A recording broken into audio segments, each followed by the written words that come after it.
পল্লীর একজন বেদহীন অশিক্ষিত গাঁওয়ার মানুষ এসে বলল, মাতা সাপ, কেয়ামাত কবে হবে? তখন আল্লাহ রসুল বললেন, এদা জয়াতিল আমানাত ফান্তাজেরি সাত, যেদিন 10 পয়সা নষ্ট করা হবে সেদিন কেয়ামাত হবে। পল্লীর মানুষ এ ভাষা বুঝতে পারল না। পল্লীর মানুষ বলল, কেই ফায়ে জাতহা, 10 পয়সা ধ্বংস হবে কিভাবে? তখন তিনি বললেন, এজা উচ্ছেদ আল্লাহ আমরেজা গাইরে আহলিহি ফান্তাজেরি সাত, যখন দায়িত্ব তুলে দেওয়া হবে অযোগ্য মানুষের হাতে, তখন কিয়ামত হবে। হেড মৌলানা, headmaster, principal, vice principal, vice chancellor, chairman, member, MP, মন্ত্রী, ডিসি, এডিসি, যারা যেখানে দায়িত্ব পালন করবে তারা যখন অযোগ্য হবে তখন 10 পয়সা নষ্ট হবে, আর তখনই কিয়ামত হবে, এই কথা তিনি বলেন। তাতে এখন যা পরিস্থিতি, তাতে বদনাম, গীবাত মানুষের কাছে বড় পাপ নয়। যদিও আজকের আলোচনা আমাদের কাছে পরকালমুখী হিসাবে অতীব গুরুত্বপূর্ণ ছিল, যাতে আমরা বুঝছিলাম যে আব্দুর রহিমের আলোচনায় শেষ আলোচনা হলে আমাদের জন্য অনেক ভালো ছিল। ভালো কথা, জাযাকুমুল্লাহ খায়ের। আমরা আপনাদের কাছে আব্দুর রহমান, আব্দুর রহিমের জন্য দোয়া চাই। আল্লাহ যেন তাদের খিদমত কবুল করেন, তাদের ইলমি রুজিতে বরকত দান করেন। আপনার ছেলে মেয়ের জন্য আমি আন্তরিকভাবে দোয়া করি। আল্লাহর রহমতের অভাব নেই। আপনি খুব জোর দিয়ে আপনার ছেলে মেয়ের জন্য কল্যাণ চাইবেন এবং জাতিকে পরকালমুখী করার জন্য ছেলে মেয়েকে শিক্ষিত করে গড়ে তুলবেন। আমার ছেলে বড় ডাক্তার হবে, এই জন্য এত পয়সা খরচ করছি। আমার ছেলে বড় ইঞ্জিনিয়ার হবে, এই জন্য এত পয়সা খরচ করছি। মূলত এমন হলে 16 আনায় মিছা হবে। আমার ছেলে জাতির কি উপকার করতে পারে, জাতির কি কল্যাণ করতে পারে, জাতির জন্য ছেলে মানুষ করার চেষ্টা করবেন। তাহলে আপনিও ইহকালে ও পরকালে সফলতা ভোগ করবেন ইনশাআল্লাহ। সম্মানিত দিনী ভাই বোন, যেসব পাপের কারণে সরাসরি জাহান্নাম ঘোষণা হয়েছে তার একটি বড় পাপ হলো গীবাত, পরনিন্দা। যেসব পাপ মানুষের সাথে জড়িত, যা খুব জটিল ও কঠিন, তার একটি বড় পাপ হচ্ছে গীবাত। আল্লাহর সাথে জড়িত পাপ ক্ষমা নেওয়া সহজ, কিন্তু মানুষের সাথে জড়িত পাপ ক্ষমা নেওয়া সহজ নয়। আল্লাহর সাথে জড়িত পাপ ক্ষমা চাইলেই ক্ষমা হবে ইনশাআল্লাহ। তিনি ক্ষমার জন্য প্রতীক্ষমান রয়েছেন। ইবলিসকে যখন আল্লাহ বললেন যে আমি যে তোকে বললাম যে আদমকে মেনে নে, তো মানলি না কেন? তো ইবলিস বলছে, আমি হচ্ছে আগুনের তৈরি আর আদম হচ্ছে মাটির তৈরি, আমি তাকে কেমনে মানি? তো আল্লাহ বললেন যে তুই এখান থেকে চলে যা, তুই বিতাড়িত, তুই আমার রহমতের বাইরে। তখন ইবলিস বলছে, আচ্ছা ঠিক আছে, আমি চলে যাব, তবে আমার একটা কথা। কি কথা? আমাকে কিয়ামত পর্যন্ত বেঁচে থাকার সুযোগ দিতে হবে। তো আল্লাহ বললেন, ঠিক আছে, এলা ওয়াক্তি মালুম, একটা সময় পর্যন্ত তোর কথা মেনে নিলাম। যখন আল্লাহ তার কথা মেনে নিলেন, তখন ইবলিস বলছে, দেখেন একটু বলার ঢংটা দেখেন, এই ছেলে কি দেখাচ্ছ? কষ্ট করে হলেও বসে থাকেন, মানুষের তুলনায় জায়গা কম। এখন আমরা আর কি করি? আজকের জন্য তো আর নতুন জায়গার দাবি করলে হবে না। যদিও যারা ব্যবস্থাপনা করেন তাদের কাছে আমাদের গত বছরও আন্তরিকভাবে অনুরোধ ছিল, এবছরও থাকছে যে আপনারা একটা আরও ভালো বড় ব্যবস্থা পদক্ষেপ নিবেন বলে আমরা আশাবাদী ইনশাআল্লাহ। সম্মানিত দিনী ভাই বোন, যখন ইবলিস সময় পেয়ে গেল তখন বলছে যে রব্বি, দেখেন বলার ঢং কেমন, রব্বি হে আমার প্রতিপালক, ও ইজ্জাতেকা, তোমার সম্মানের কসম, লা উগবিয়ান্নাল ইনসানা মা দামাত আরওয়াহুম ফি আজসাদিহিম, আদম সন্তানের দেহে যতক্ষণ পর্যন্ত শ্বাস থাকবে আমি ওকে পাপী করব করব করবই।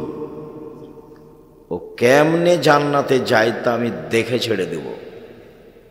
পৃথিবীতে সবচেয়ে রিক্সে আছে ইবলিস। খুব কষ্টকর জীবন কাটাচ্ছে ইবলিস। কেন? ইবলিস সর্বোচ্চ চেষ্টা বাছাই করে নিয়েছে আল্লাহর সামনে। সেটা কি? সেটা যে কোনো মূল্যে আপনাকে আর আমাকেও কোথায় নিয়ে যাবে? জাহান্নামে নিয়ে যাবে। তার একটা জোরালো দাবি, আমি একাই জাহান্নামে যাব, আদমের ছেলে মেয়েকে নিয়েই যাব। কেমনে ও জান্নাতে যায় তা আমি দেখে ছেড়ে দেব। ও বলছে যে তোমার সম্মানের কসম, আদমের ছেলে মেয়ের দেহে যতক্ষণ পর্যন্ত শ্বাস থাকবে আমি তাকে পাপী করব করব করব, আমি তাকে জাহান্নামে নিয়ে গিয়েই ছাড়ব। আল্লাহ তখন বললেন না যে তুই পারবি না, এ কথা বললেন না। বুঝাতে পারিনি। আল্লাহ তখন বললেন না যে তুই এটা পারবি না, এ কথা বললেন না। তখন বলছেন আল্লাহ, ও ইজ্জাতি ও জালালি ও ইরতেফায়ে মাকানি, আল্লাহ বলছেন আমার সম্মানের কসম, আমার ইজ্জতের কসম, আমার মর্যাদার কসম, আমার উচ্চতার কসম, আদম সন্তান যতবার ক্ষমা চাইবে ততবার ক্ষমা করে দেব। তখন তিনি বলেছেন, ইয়াবনা আদম মা দাওতানি ওয়া রাজাউতানি, আদমের ছেলে মেয়ে শোনো, তুমি যেভাবে ডাকো আমি সেভাবে থাকি, তুমি যেভাবে বলো আমি সেভাবে শুনি। আদমের ছেলে মেয়ে শোনো, তুমি যেভাবে ডাকো আমি সেভাবে থাকি, তুমি যেভাবে বলো আমি সেভাবে শুনি। তুমি ক্ষমা চাইলে আমি ক্ষমা করে দিই, আমি পরোয়া করি না তুমি কত বড় পাপী, আমি পরোয়া করি না তুমি কত বড় পাপী।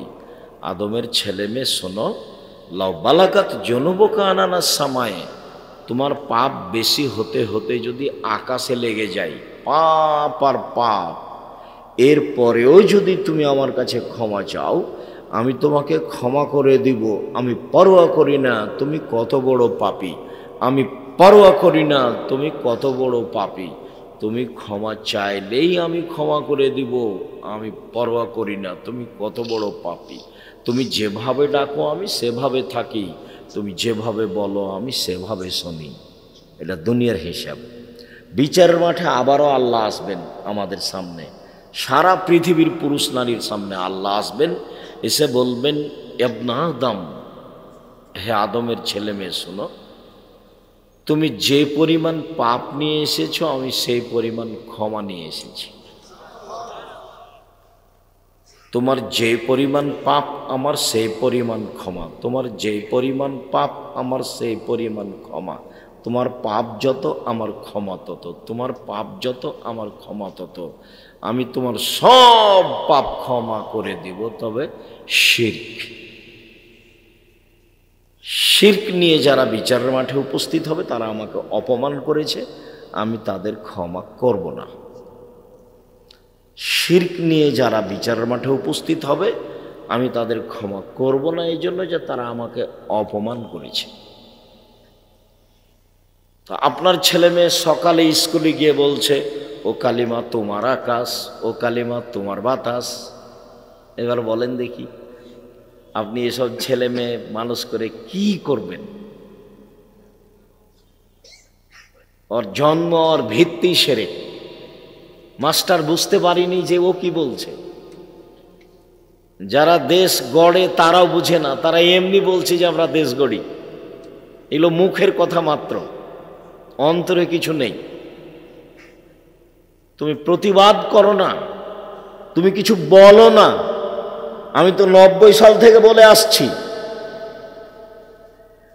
5,000 কোটি টাকার মামলা দিয়েছে আমার নামে, আমি নাকি ঠাকুরের বদলিয়ে করেছি, ঠাকুরকে অপমান করেছি, মানহানির মামলা। তো সিলেট কোর্টের জজ বলছে আপনি আব্দুর রাজ্জাক বিন ইউসুফ, পিস টিভির আলোচক, জি আপনার মামলা আমি খারিজ করে দিলাম। তো ঠাকুরের আমি নিন্দা করলাম? ঠাকুর সারা বাংলাদেশের সব ছেলে মেয়েকে প্রত্যেক দিন মুশরিক বানাচ্ছে। বাংলাদেশ হচ্ছে শিরকের বন্যা। শুধু যে আপনি আষাঢ় মাসে দেখেন বন্যা তা নয়, বাংলাদেশ হচ্ছে বিপদ সীমার উপর দিয়ে চলছে শিরক। বিচারের মাঠে যারা শিরক করে উপস্থিত হবে তাদের বাঁচার কোনো পথ নেই। আমি আপনার ছেলে মেয়েকে যে কোনো মূল্যে মানুষের মতো মানুষ করে গড়ব ইনশাল্লাহ। আপনি ছেলে মেয়ে পাঠান। কে বলেছে আপনি ভুল পথে আছেন? ভুল হিসাব। আপনার ছেলে বড় ডাক্তার, প্রায় ডাক্তারই হচ্ছে প্রতারক। কে বলেছে? যে কোম্পানি তাকে টাকা দেয় সেই কোম্পানির ওষুধ লিখে। আপনি জানেন না? কে বলেছে আপনার ছেলে ভালো? আমি সব বলিনি যে সবাই খারাপ। আপনার ছেলে বড় ইঞ্জিনিয়ার, টাকা মেরে খায়, মানুষের চুরি করে টাকা। জাতির কি করতে পারে আপনি আর কি করতে পারে আপনার ছেলে? ভুল হিসাব।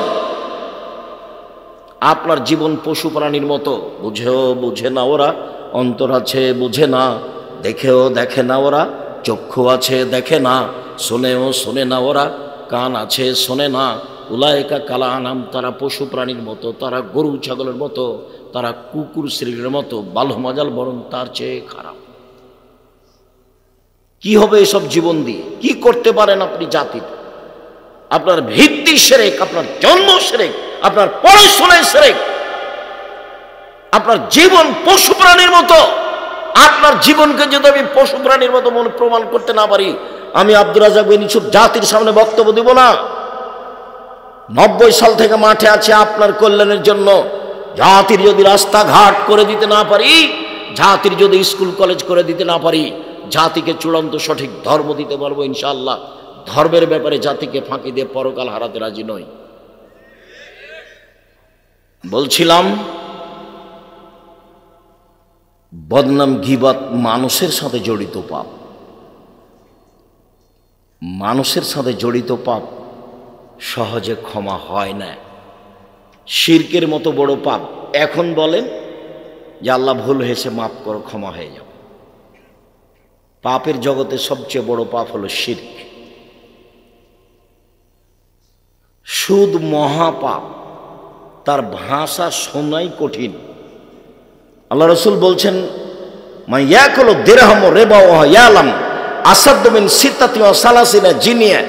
কেউ যদি জেনে শুনে 1 টাকা সুদ খায়, 36 বার জেনা করে যত পাপ হবে, 1 টাকা সুদ খেলে তার চেয়ে বেশি পাপ হবে। অবিবাহিত ছেলে মেয়ে জেনা করলে তাকে 100 লাঠি পিটে এলাকা থেকে তাড়িয়ে দিতে হবে। বিবাহিত পুরুষ নারী যদি জেনা করে, তাহলে তাকে ইট ঢেল পাথর দিয়ে মেরে মেরে মেরে ফেলতে হবে। পৃথিবীতে তার বেঁচে থাকার কোনো সুযোগ নেই। তার নাম জেনা। কেউ জেনে শুনে 1 টাকা সুদ খেলে, 36 বার জেনা করে যত পাপ হবে, 1 টাকা সুদ খেলে তার চেয়ে বেশি পাপ হবে। তিনি বলছেন, আর রেবা সাবুনা জুজান আইসার রাজুল উম্মাহু। সুদের পাপের 70টি ভাগ রয়েছে, ছোট থেকে বড়, বড় থেকে ছোট। তার সবচেয়ে ছোট পাপ হলো মার সাথে জেনা করলে যেমন পাপ হয়। এ কথা আমি বলিনি, এ কথা মুহাম্মদ সাল্লাল্লাহু আলাইহি ওয়াসাল্লাম বলেছেন। হাদিস 1450 বছর থেকে হাদিস গ্রন্থ আছে। দেখেন উপদেশ বইয়ে দেখেন, সুদ ঘুষ লেখা আছে।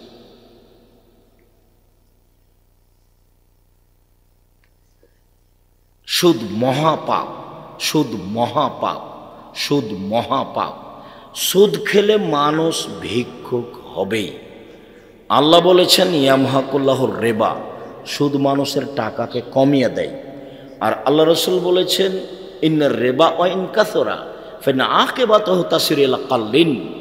সুদ যদিও বাহ্যিকভাবে মনে হয় বাড়ছে, কিন্তু তার শেষ পরিণতি হলো নিঃস্ব। আল্লাহ বলছেন টাকা কমে যাবে, আর আল্লাহ রসুল বলেছেন ও নিঃস্ব হয়ে যাবে। আমি দুইটার সমন্বয়ে বলে আসছি, ওকে ভিক্ষুক হতে হবে, আজ হোক আর কাল হোক। তার টাকা পয়সা থাকবে না, টাকা পয়সা তার ধ্বংস হবেই। আল্লাহ বলেছেন হবে, অতএব হতেই হবে, হবেই হবে। আর সেদিন বলছিলাম আব্দুল্লাহর বক্তব্যতে আমি সেদিন স্পষ্ট হয়েছিলাম, সেদিন থেকে আপনাদের সামনে বলি যে সুদ খেলে টাকা কমে কেন? এই জন্য যে টাকার উপরে জুলুম করা হয়। প্রত্যেকটা জিনিস যাকে যেই জন্য তৈরি করা হয়েছে তাকে সেভাবে ব্যবহার না করলে তার নাম জুলুম। টেবিলটা বই রাখার জন্য, এখন আমি টেবিলের উপরে উঠে বসে আছি, তাহলে এটা হলো জুলুম। তো টাকার মুদ্রার জন্ম হয়েছে বিনিময় ব্যবহারের জন্য। 1 কেজি বেগুন নিলাম, বিনিময়ে টাকা দিলাম। 10 কেজি চাউল নিলাম, বিনিময়ে ডলার দিলাম। একটা স্বর্ণ নিলাম, বিনিময়ে রিয়াল দিলাম। তো তাহলে টাকা কিসের জন্য জন্ম হয়েছে? বিনিময়ে ব্যবহার হওয়ার জন্য। তো এখন মানুষ টাকা দিয়ে যদি টাকা নেয় তাহলে কি বিনিময় হলো? তাহলে বিনিময় হলো না। তাহলে টাকার উপরে জুলুম হলো। যার উপরে আপনি জুলুম করবেন সে আপনার কাছে চিরদিন থাকতে পারবে না, একদিন না একদিন বিদায় হবেই। তা আপনি যখন সুদ খাবেন তখন টাকা আপনার জুলুম আর কতদিন সহ্য করবে? সহ্য করতে করতে এক সময়ে টাকা চলে যাবে। মূল কথা, সুদ যত বড়ই পাপ হোক না কেন, কোটি কোটি টাকা সুদ খেয়েছেন, আজকে সব লেনদেন বন্ধ করে বলেন আল্লাহকে, আল্লাহ ভুল হয়েছে, তুমি আমাকে মাফ করো। আল্লাহ বলবেন ঠিক আছে করলাম, যা। কিন্তু বলেছেন ওই যে নির্বাচন, অমুক অমুক, এই চোর সেই, এখন ওর জন্য ক্ষমা চান তো দেখি, মরা পর্যন্ত ক্ষমা চান, দেখি পাপ কেমনে ক্ষমা হয়ে যায়। এটা হবে না, এটা আল্লাহর সাথে জড়িত নয়, এটা মানুষের সাথে জড়িত। এইটা যদি আল্লাহ ক্ষমা করে দেন তাহলে আল্লাহ হবেন জালেম, জুলুমকারী। আর আল্লাহ বলছেন ইন্নী হারামতু যুলমা আলাইয়া, আমি আমার উপরে জুলুম করা হারাম করেছি। তুমি মানুষের বদনাম করেছো আর আমি ক্ষমা করে দেব, এই জুলুম আমি করি না। যার বদনাম করেছো ওর কাছে ক্ষমা নেওয়া। যার টাকা নিয়ে তুমি দেওনি তাকে টাকা দেওগা, ওইটা আমি ক্ষমা করব না। তুমি আর ছেলে মেয়ে 3টা, 2টা ছেলে 1টা মেয়ে, জমি জায়গা সব তুমি ছেলেকে লিখে দিয়েছো, মেয়েকে দেওনি, আমার কাছে ক্ষমা হবে না, ওখানে ক্ষমা নেও। মানে জাহান্নামে চলেই গেছে, ঢোকেনি কেন, মরেনি এই জন্য। মানুষের হক নষ্ট হচ্ছে, মানুষের সাথে জড়িত পাপ। এটা অবশ্য পাপ না, এই চিন্তা আমার মাথাতে নেই। রংপুর, লালমনিরহাট ওই দেশের মানুষেরা, ওই জেলার মানুষেরা বোনেরাকে জমি দেয় না। বোনেরা জমি চাইলেই খেপে যায়, এটা বোনদের নাকি অপরাধ। তা আমি বললাম যে তোমার দাদা মারা গেছে, তোমার বাপ পাবে সকালে জমি আর তোমার ফুফু পাবে বিকালে জমি, এরকম না একসাথে? বলে একসাথে। একসাথে যদি পাই তাহলে এটার ফলাফল বলো। সম্মানিত দিনী ভাই বোন, বলছিলাম সুদ মহাপাপ। এরপরেও মানুষ যদি আল্লাহর কাছে ক্ষমা চাই, ক্ষমা হয়ে যাবে। জেনা মহাপাপ, এরপরেও যদি মানুষ আল্লাহর কাছে ক্ষমা চাই, ক্ষমা হয়ে যাবে। সালাত ত্যাগ করা, নামাজ না পড়া মহাপাপ। 70 বছর বয়স, একদিনও সালাত আদায় করেনি, আজ বলছে আল্লাহ আমার ভুল হয়েছে, তুমি আমাকে মাফ করো, আমি আজ থেকে সালাত শুরু করলাম, ইনশাআল্লাহ তার সব পাপ ক্ষমা হয়ে যাবে।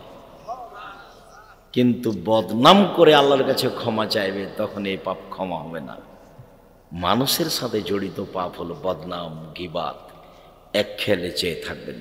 মহান আল্লাহ বলেন ওয়াইলুল লিকুল্লি হুমাযাতিল লুমাযা, যারা সামনে বদনাম করে, যারা পিছনে বদনাম করে, এদের জন্য জাহান্নাম সুনিশ্চিত, ধ্বংস সুনিশ্চিত, এরা জাহান্নামে যাবে, ঘোষণা। যে সামনাসামনি বদনাম করে সেও জাহান্নামে যাবে, যে পিছনে বদনাম করে সেও জাহান্নামে যাবে। বদনাম কি জিনিস? আবু হুরায়রা রাদিয়াল্লাহু তাআলা আনহু বলেন, রাসূল সাল্লাল্লাহু আলাইহি ওয়াসাল্লাম বলেছেন, হাল তাদরুনা মাল গীবাত, সঙ্গী সাথী বলতে পারো গীবাত কাকে বলে? সঙ্গী সাথী বলতে পারো বদনাম কাকে বলে? আলু আল্লাহ রাসূলুহু আলাম। সাহাবীগণ বললেন, জি না, বদনাম গীবাত কাকে বলে আমরা জানি না। তখন আল্লাহ রাসূল বললেন, যিকরুকা আখাকা বিমা ইয়াকরাহ, তুমি তোমার ভাইয়ের কথা বলছো, ও যদি শুনতে পাই তাকে যদি খারাপ লাগে, তার নাম হলো গীবাত। আপনার কথা আমি এখানে বলছি, যদি আপনি শুনতে পান, আপনাকে যদি খারাপ লাগে, এটাই হলো গীবাত। তা আপনার যদি আমি সুনাম করি তাহলে কি আপনাকে খারাপ লাগবে? এতটুকু আপনি বলতে পারেন যে ভালো, তবে বেশি হয়ে গেছে বলা। যেমন আমি অনেক সময় বলি না, আমার বাপের নাম ইউসুফ আর আমার নাম আব্দুর রাজ্জাক, আব্দুর রাজ্জাক বিন ইউসুফ, এর চেয়ে বেশি বলা লাগবে না। আর চাপ দিয়ে কেউ আমার পরিচয় এ যাবত আদায় করতে পারেনি যে আমি এই পড়াশোনা বা এই জানি বা এই কিছু বা এই করি, চাপ দিয়ে কে এ যাবত আদায় করতে পারেনি। যখন খুব জোরে চাপ দিয়েছে যে বিজ্ঞান পোস্টারে লিখতে হবে, কি লিখবো বলেন, তখন আমি বলেছি আমার নাম আব্দুর রাজ্জাক আর আমার বাপের নাম ইউসুফ, বাপ বেটা মিলে আব্দুর রাজ্জাক বিন ইউসুফ। দেখেন এতে পাপ নাই, কাউকে জিজ্ঞাসা করেন আমার কাছ থেকে এর চেয়ে বেশি কেউ আদায় করতে পেরেছে নাকি? সম্মানিত দিনী ভাই বোন, তুমি কারো কথা বললে ও যদি শুনতে পাই তাকে যদি খারাপ লাগে, এটা হলো গীবাত। এ পর্যন্ত আল্লাহ রাসূল বললেন। সাহাবী বলেন, আরায়তা ইন কানা ফিহি মাকুল, আল্লাহ রাসূল আপনি তাহলে কি বলতে চান? একটা মানুষ চুরি করেছে, আমি যদি বলি চোর, একটা মানুষ জেনা করেছে, আমি যদি বলি জেনা করেছে, তাহলেও কি গীবাত হবে? আল্লাহ রাসূল বললেন, শোনো, ইন কানা ফিহি মাতাকুল ফাকা দিগতাবতাহু, ও যদি চুরি করে থাকে তুমি বলো তাহলে গীবাত, ও যদি জেনা করে থাকে তুমি বলো তাহলে গীবাত, আর ও যদি চুরি না করে থাকে তুমি বলো ফাকাত বাহাত্তাহু, তুমি তার উপরে অপবাদ লাগালে। কোনোটাই কম নয়। বদনাম করেছেন, ক্ষমা নিতে হবে তার কাছে, নইলে ক্ষমা হবে না। অপবাদ লাগিয়েছেন, আপনাকে 40 লাঠি মারতে হবে, 40 লাঠি, 80 লাঠি পিটাতে হবে। অপবাদ 80 লাঠি পিটাতে হবে। নবীর ওপরে যারা মিথ্যা কাহিনী বলছে, হুজুরকে 80 160 লাঠি পিটাতে হবে। হুজুর নির্দ্বিধায় মিথ্যা তাফসীর করছে। আমাদের গ্রামের এক চাচাতো ভাই, আমার মানে গ্রাম্য চাচাতো ভাই, ও বলছে যে আজকে যে তাফসীর করলো না, এমন তাফসীর জীবনে কোনোদিন শুনিনি। আমি বললাম, ভাইজান কি তাফসীর করলো? আরে তোরা ওইসব তাফসীর জানিস না। আচ্ছা ঠিক আছে, জানি না তো একটু বলবেন তো কি তাফসীর করলো, বলেন। তোরা জানিসই না তো কি করবো, বলেন না কি করলো। তো এখনো বলছে যে আদম আলাইহিস সালাম ঘুম থেকে উঠে দেখলেন খুব সুন্দরী নারী পাশে, তিনি হাত বাড়ালেন, তখন ফেরেশতা বলছেন থামেন। তো আদম আলাইহিস সালাম বলছেন কেন? তো ফেরেশতা বলছেন মোহর দিতে হবে, মোহর। তখন আদম আলাইহিস সালাম বলছেন মোহর আবার কি? তাহলে মুহাম্মদ সাল্লাল্লাহু আলাইহি সাল্লামের উপরে 1000 বার দুরূদ পড়ে দিতে হবে, এটা হলো মোহর। এখন আল্লাহ বলছেন যে আমি আদমকে সবকিছু শিখিয়ে দিয়েছি। তাতে যদি কেউ তর্জমা করে পৃথিবীর শুরু থেকে নিয়ে কিয়ামত পর্যন্ত যা কিছু ঘটেছে, যা কিছু ঘটবে, যা কিছু আছে সব আদম আলাইহিস সালাম জানতেন, সেটাও ঠিক। পৃথিবীতে আদমের চেয়ে বড় শিক্ষিত মানুষ কেউ আসেনি, আসবেও না। কেন? অলৌকিকভাবে আল্লাহ তাকে সব শিখিয়ে দিয়েছেন, এ কথা আল্লাহ বলছেন। তো যাকে আল্লাহ সব কিছু শিখিয়ে দিলেন, তিনি তার বউটাকে কিভাবে হালাল করবেন সেটাই জানলেন না। এ আবার মুফাসসির। তখন আমি বললাম আপনার মুফাসসিরকে 80 160 লাঠি পিটাতে হবে। বলে দিন আপনার মুফাসসিরকে, আব্দুর রাজ্জাক বিন ইউসুফ বলেছেন আপনাকে নাকি 160 লাঠি পিটাতে হবে। কেন? যে তাফসীর করেছেন এই তাফসীর মিথ্যা। আদম আলাইহিস সালাম তার বউকে এভাবে হালাল করতে হবে, এভাবে আল্লাহ সৃষ্টি করেননি। আবার আদম আলাইহিস সালাম বউ হালাল করার পদ্ধতি জানেন না, এত বড় নোংরা তাফসীর আপনাকে করতে হবে, এই হিসাব ঠিক নয়। বইয়ের নাম তাফসীর কি মিথ্যা হতে পারে? দেখেন বিস্তারিত সব দেওয়া আছে। সম্মানিত দিনী ভাই বোন, বলছিলাম গীবত। জুবাইর ইবনে মুতঈম রাদিয়াল্লাহু তাআলা আনহু বলেন, রাসূল সাল্লাল্লাহু আলাইহি সাল্লাম বলেছেন, লা ইয়াদখুলুল জান্নাতা কাত্তাব ওয়া ফি রিওয়ায়াতিন নাম্মাম, বদনাম করে যে, গীবত করে যে, সে জান্নাতে যাবে না। চগলখড়ি করে যে, সে জান্নাতে যাবে না। ওইখানের কথা এখানে লাগাই, এখানকার কথা ওখানে লাগাই, এই চগলখোর জান্নাতে যাবে না, বদনাম গীবতকারী জান্নাতে যাবে না। জীবনে একটা খুব রিস্ক নিয়ে বেঁচে থাকার চেষ্টা করবেন, কারো বদনাম করবেন না, আর প্রতিশোধ নেবেন না। প্রতিশোধ নেই আর বদনাম নেই, যা হবে হবে। মোবাইলে যখন আমাকে গালি দেওয়া শুরু করে তখন আমার মা বোন দিয়ে শুরু করে, তো যখন গালি দিতে দিতে থেমে যাই তখন আমি আবার রিং দিই, দিয়ে বলি ভাইজান আর কি কিছু গালি ছিল, হয়তো মোবাইলের টাকা মনে হয় শেষ হয়ে গেছে, আরও থাকলে দিয়ে নেন। আমি কোনোদিন তার প্রতিশোধ নিইনি। চেষ্টা করি মানুষের পিছনে না পড়া। মানুষের পিছনে পড়লে আল্লাহ আমার বিরুদ্ধে চলে যাবেন, তখন আমি আর টিকতে পারবো না। একটু পরে আসছে দেখে। গীবত মহাপাপ। আবু হুরায়রা রাদিয়াল্লাহু তাআলা আনহু বলেন, রাসূল সাল্লাল্লাহু আলাইহি ওয়াসাল্লাম বলেছেন, তাজিদুন আশারনাস ইয়াউমাল কিয়ামা আল্লাযী ইয়াতি হাওলায় বিওয়াজহিন ওয়া হাওলায় বিওয়াজহিন। এই বিচারের মাঠে সবচেয়ে নিকৃষ্ট জঘন্য মানুষ হবে সেই যে গীবত, বদনাম, চগলখড়ি করে। এখানে আসে এক কথা বলে, ওখানে যায় আর এক কথা বলে। এ হলো মানুষের মধ্যে সবচেয়ে নিকৃষ্ট খারাপ মানুষ, এ জান্নাতে যাবে না। আনাস রাদিয়াল্লাহু তাআলা আনহু বলেন, রাসূল সাল্লাল্লাহু আলাইহি ওয়াসাল্লাম বলেছেন, মান কানা লাহু জাওয়াজান কানা লাহু ইয়াউমাল কিয়ামা লিসানান। যে ব্যক্তি দুনিয়াতে মানুষের বদনাম করবে, গীবত করবে, বিচারের মাঠে তার দুইটা জিহ্বা হবে আগুনের নার। কি বুঝলেন এই হাদিসটা? যারা মানুষের বদনাম করে, বিচারের মাঠে তার মুখে কয়টা জিহ্বা হবে? দুইটা, আগুনের। কি হতে পারে অবস্থা? এই ছেলে, দেখো তো ওখানে ভিতরে দু একটা মানুষ আসছে যাচ্ছে কেন? ওটা বন্ধ করতে হবে। দয়া করে আপনি আমার প্রয়োজন দেখায়েন না, আমি আপনার প্রয়োজন দেখতে চাচ্ছি না। আপনাকে আমি সম্মান করতে চাচ্ছি, আপনাকে আমি মানুষ মনে করছি, পশু প্রাণী মনে করি না। আপনি নিজেকে কেন মনে করছেন? কেন চা খেতে গেলেন? কেন আপনি এখন মিষ্টি কিনতে গেলেন? আজকেই চা খেতে হবে, এখনই মিষ্টি কিনতে হবে? এত বড় নিম্ন শ্রেণীর মানুষ আপনাকে আমি মনে করিনি।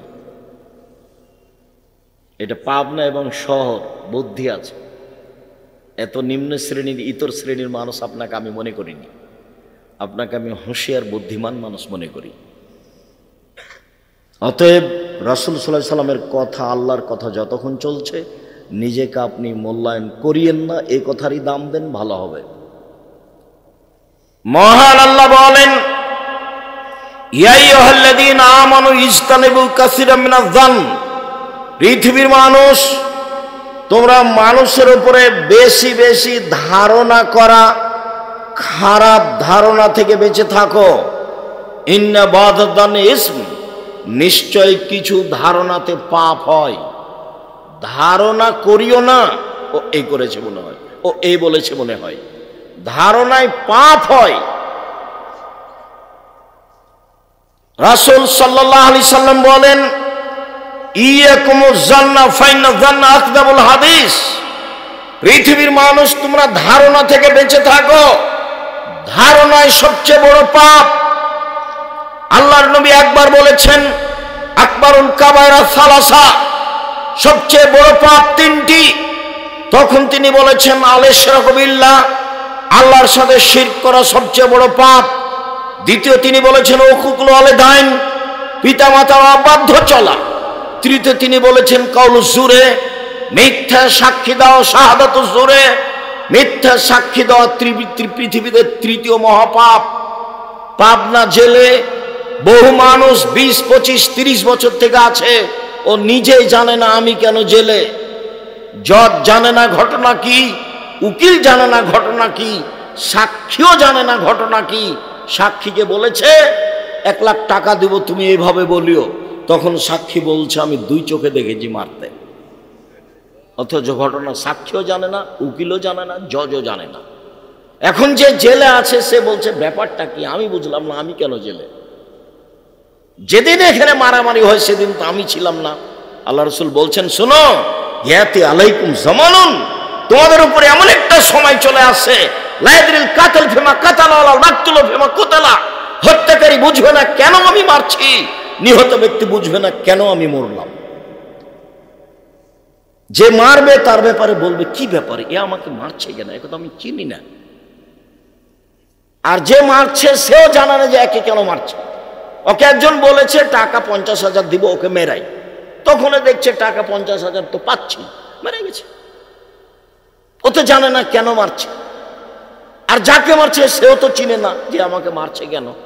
আল্লাহ রাসূল বলছেন হত্যাকারী জানে না কেন আমি মারছি, নিহত ব্যক্তি জানে না কেন আমি মরছি। জেলের মানুষটা জানে না 25 বছর থেকে আমি জেলে কেন। রাসূল সাল্লাল্লাহু আলাইহি ওয়াসাল্লাম বলেন সবচেয়ে বড় পাপ শিরক, দ্বিতীয় বড় পাপ পিতামাতার অবাধ্য চলা। যত বড় জালেম মনে হচ্ছে বাপ মাকে, মুখ বন্ধ রাখবেন, ক্ষমতা দেখাবেন না বাপ মায়ের সামনে। যা হবে হবে, সংসার ভেঙে যাক চাষ থাক তাতে আসে যায় না, বউ চলে যাক থাক তাতে আসে যায় না, মা যা বলবে তাই মানতে হবে, এটা ঠিক যদি পাপ না হয়। মা যা বলেছে তাতে যদি পাপ হয় মানতে হবে না, পাপ না হলে যা বলছে তাই মানতে হয়, সেটাই মানতে হবে। দেখবেন 1 মিনিট দেখেন কে বাড়িতে আছে? জি না। কোথায় গেছে? শিকার করতে গেছে। কখন আসবে? সন্ধ্যায়। কেমন আছো? খুব একটা ভালো নেই। আচ্ছা ঠিক আছে, আসলে সালাম দিও, চোকাট পরিবর্তন করতে বলিও। সন্ধ্যার সময় এসে বুঝেছেন আব্বা এসেছিলেন। কি ব্যাপার, কেউ এসেছিল? জি একজন বৃদ্ধ মানুষ এসেছিলেন। কি বললেন? বললেন বাড়িতে আছে। আমি বললাম নেই। কোথায় গেছে? শিকার করতে গেছে। কখন আসবে? সন্ধ্যায়। কেমন আছো? খুব একটা ভালো নেই। কি বললেন তিনি? বললেন ঠিক আছে, আসলে সালাম দিও, চৌকাট পরিবর্তন করতে বলিও। হ্যাঁ, তিনি আমার আব্বা। তোমার উত্তর ভালো হয়নি। যখন তিনি বলেছিলেন কেমন আছো, তখন তোমাকে বলতে হতো আলহামদুলিল্লাহ। তোমার উত্তর ভুল হয়েছে। তিনি তোমাকে তালাক দিতে বলে গেছেন, ইলহাকি ইলা আহলিক, তুমি তোমার বাপের বাড়ি চলে যাও। তুমি কত বড় বুদ্ধিমতী দেখার সুযোগ নেই, তুমি কত বড় চাকরি করো এটা দেখার সুযোগ নেই, তুমি কত বড় সুন্দরী এটা দেখার সুযোগ নেই। যা বলেছেন আমার বাপ তাই হবে। হাদিস বুখারী মুসলিম। আর আল্লাহ রাসূল বলছেন ওয়ালা তাওকান্না ওয়ালিদাইকা মা আমারাকা আন তাখরাজা মিন আহলিকা মালিকা, বাপ মায়ের বিরুদ্ধে যাবে না, যা বলছে সেটাই মেনে নাও। যদি চাকরি ছেড়ে দিতে বলে দাও, যদি বউ তালাক দিতে বলে দাও। পরামর্শ ভিন্ন কথা, পরামর্শ আপনি দেন বাপ মাকে, সেটা ভিন্ন কথা, কিন্তু বাপ মা যেটা বলছে এক পর্যায়ে সেটাই মেনে নিতে হবে। পৃথিবীর দ্বিতীয় মহাপাপ বাপ মায়ের অবাধ্য চলা। পৃথিবীর তৃতীয় মহাপাপ মিথ্যা সাক্ষী দেওয়া। আল্লাহ রাসূল বলছেন ধারণাই সবচেয়ে বড় মিথ্যা। এবার নেন, ধারণাই সবচেয়ে বড় মিথ্যা। ধারণা করা থেকে বেঁচে থাকতে হবে। এই মনে হয় বলেছে, এই মনে হয় করেছে, এ মনে হয় বলেছে, এর নাম ধারণা। পরের অংশ আল্লাহ রাসূল বলছেন ওয়ালা তাহাসসু ওয়ালা তাজাসসু, পৃথিবীর মানুষ তোমরা মানুষের গোপন কথা কান লাগিয়ে শোনো না। মানুষের গোপন কথা কান লাগিয়ে শোনা হারাম, কাবিরা গুনাহ। লাভ লস দেখার সুযোগ নেই। মানুষ স্বামী স্ত্রী কি বলছে, 3 জন বসে কি বলছে তুমি কান লাগিয়ে শুনিও না। এই জন্য আল্লাহ রাসূল বলেছেন 3 জন মিলে কোথাও গেলে 2 জন মিলে কথা বলো না। নইলে তৃতীয় জন ভাববে আমার কথাই মনে হয় বলছে, আমার কথাই মনে হয় বলছে, এদিক ওদিক ঘুরবে আর কান লাগাবে, দেখি কি বলে, দেখি কি বলে। আল্লাহ রাসূল সাল্লাল্লাহু আলাইহি ওয়াসাল্লাম বলেন, কেউ যদি মানুষের গোপন কথা কান লাগিয়ে শোনে, তাহলে সীসা তামাকে গলিয়ে জাহান্নামের আগুন দিয়ে গলিয়ে তার কানে ঢেলে দেওয়া হবে। এটা হলো শাস্তি। মানুষের গোপন কথা শোনা চিরদিনের জন্য হারাম। ওয়ালা তাজাসসু, মানুষের দোষ ত্রুটি উদ্ঘাটন করো না। দুইজন সাংবাদিক প্রতিষ্ঠানে এসেছে, আমাকে জিজ্ঞাসা করছে, তখন আমি বলছি তোমাদের রুজি আর দুনিয়াতে হয়নি, এই রুজি করতে এসেছো, কি দিয়ে তুমি একে হালাল করবা? আল্লাহ রাসূল বলেছেন, মান সাতারা মুসলিমান সাতারাহুল্লাহ ফিদ দুনিয়া ওয়াল আখিরা। কেউ যদি মানুষের দোষ ত্রুটি ঢেকে রাখে, তাহলে আল্লাহ তার ইহকালে দোষ ঢেকে রাখবেন, পরকালও ঢেকে রাখবেন। তো তুমি যে এসেছো মানুষের দোষ ত্রুটি জানতে, এটা তুমি কালকে পেপারে দিবা? তো তুমি যে সরাসরি রাসূলের বিরোধী, তুমি ভিক্ষা করে খাও। তোমাকে কে সাংবাদিকতা করতে বলেছে রুজি আর পাওনা দুনিয়াতে? সাংবাদিক সাহেব, মনে কিছু নিয়েন না, আপনাকে খাটো করতে আসিনি, আপনি নিজের বুঝ অন্যকে দিবেন না। আপনি মানুষের দোষ ত্রুটি যেভাবে তল্লাশি চালিয়েছেন, এটা নেহায়েত, এটা হারাম, এটা কাবিরা গুনাহ। ওই সাংবাদিকের প্রয়োজন নয়, ওই সাংবাদিকতা লাগবে না। আপনি যে কয়েকদিন করেছেন এটি কি হবে? কত মানুষের কাছে ক্ষমা নেবেন? জাহান্নামে চলে গেছে, খালি মরতে বাকি আছে। আমি বললাম অন্য রুজি করো, এটা করিও না। দেখো রুজি অনেক আছে, নইলে মানুষের বাড়িতে কাজ করে খাওয়া, ভ্যান চালাবা, রিক্সা চালাবা। আমি চকলেট দিয়ে ব্যবসা করতে বলিনি, আমি বলেছি চকলেটের ব্যবসা করো, মানে সবচেয়ে কম পয়সার ব্যবসা। শ্বশুরের কাছে যৌতুক নিয়ে ব্যবসা করতে হবে না। ভিক্ষা করা টাকা দিয়ে চাউল কিনে ভাত খেয়ে ইবাদত কবুল হবে। ভিক্ষা করা টাকা দিয়ে চাউল কিনে ভাত খেয়ে ইবাদত কবুল হবে। শ্বশুরের কাছে যৌতুক নিয়ে সেই টাকা দিয়ে চাউল কিনে ভাত খেয়ে ইবাদত কবুল হবে না। এই যে বললাম, দেখি কোন মায়ের বেটা উল্টিয়া দেয়। যৌতুকের টাকা হারাম, ওর চাউল হারাম, ওর ভাত হারাম, ও খেয়ে জান্নাতে যাবে না।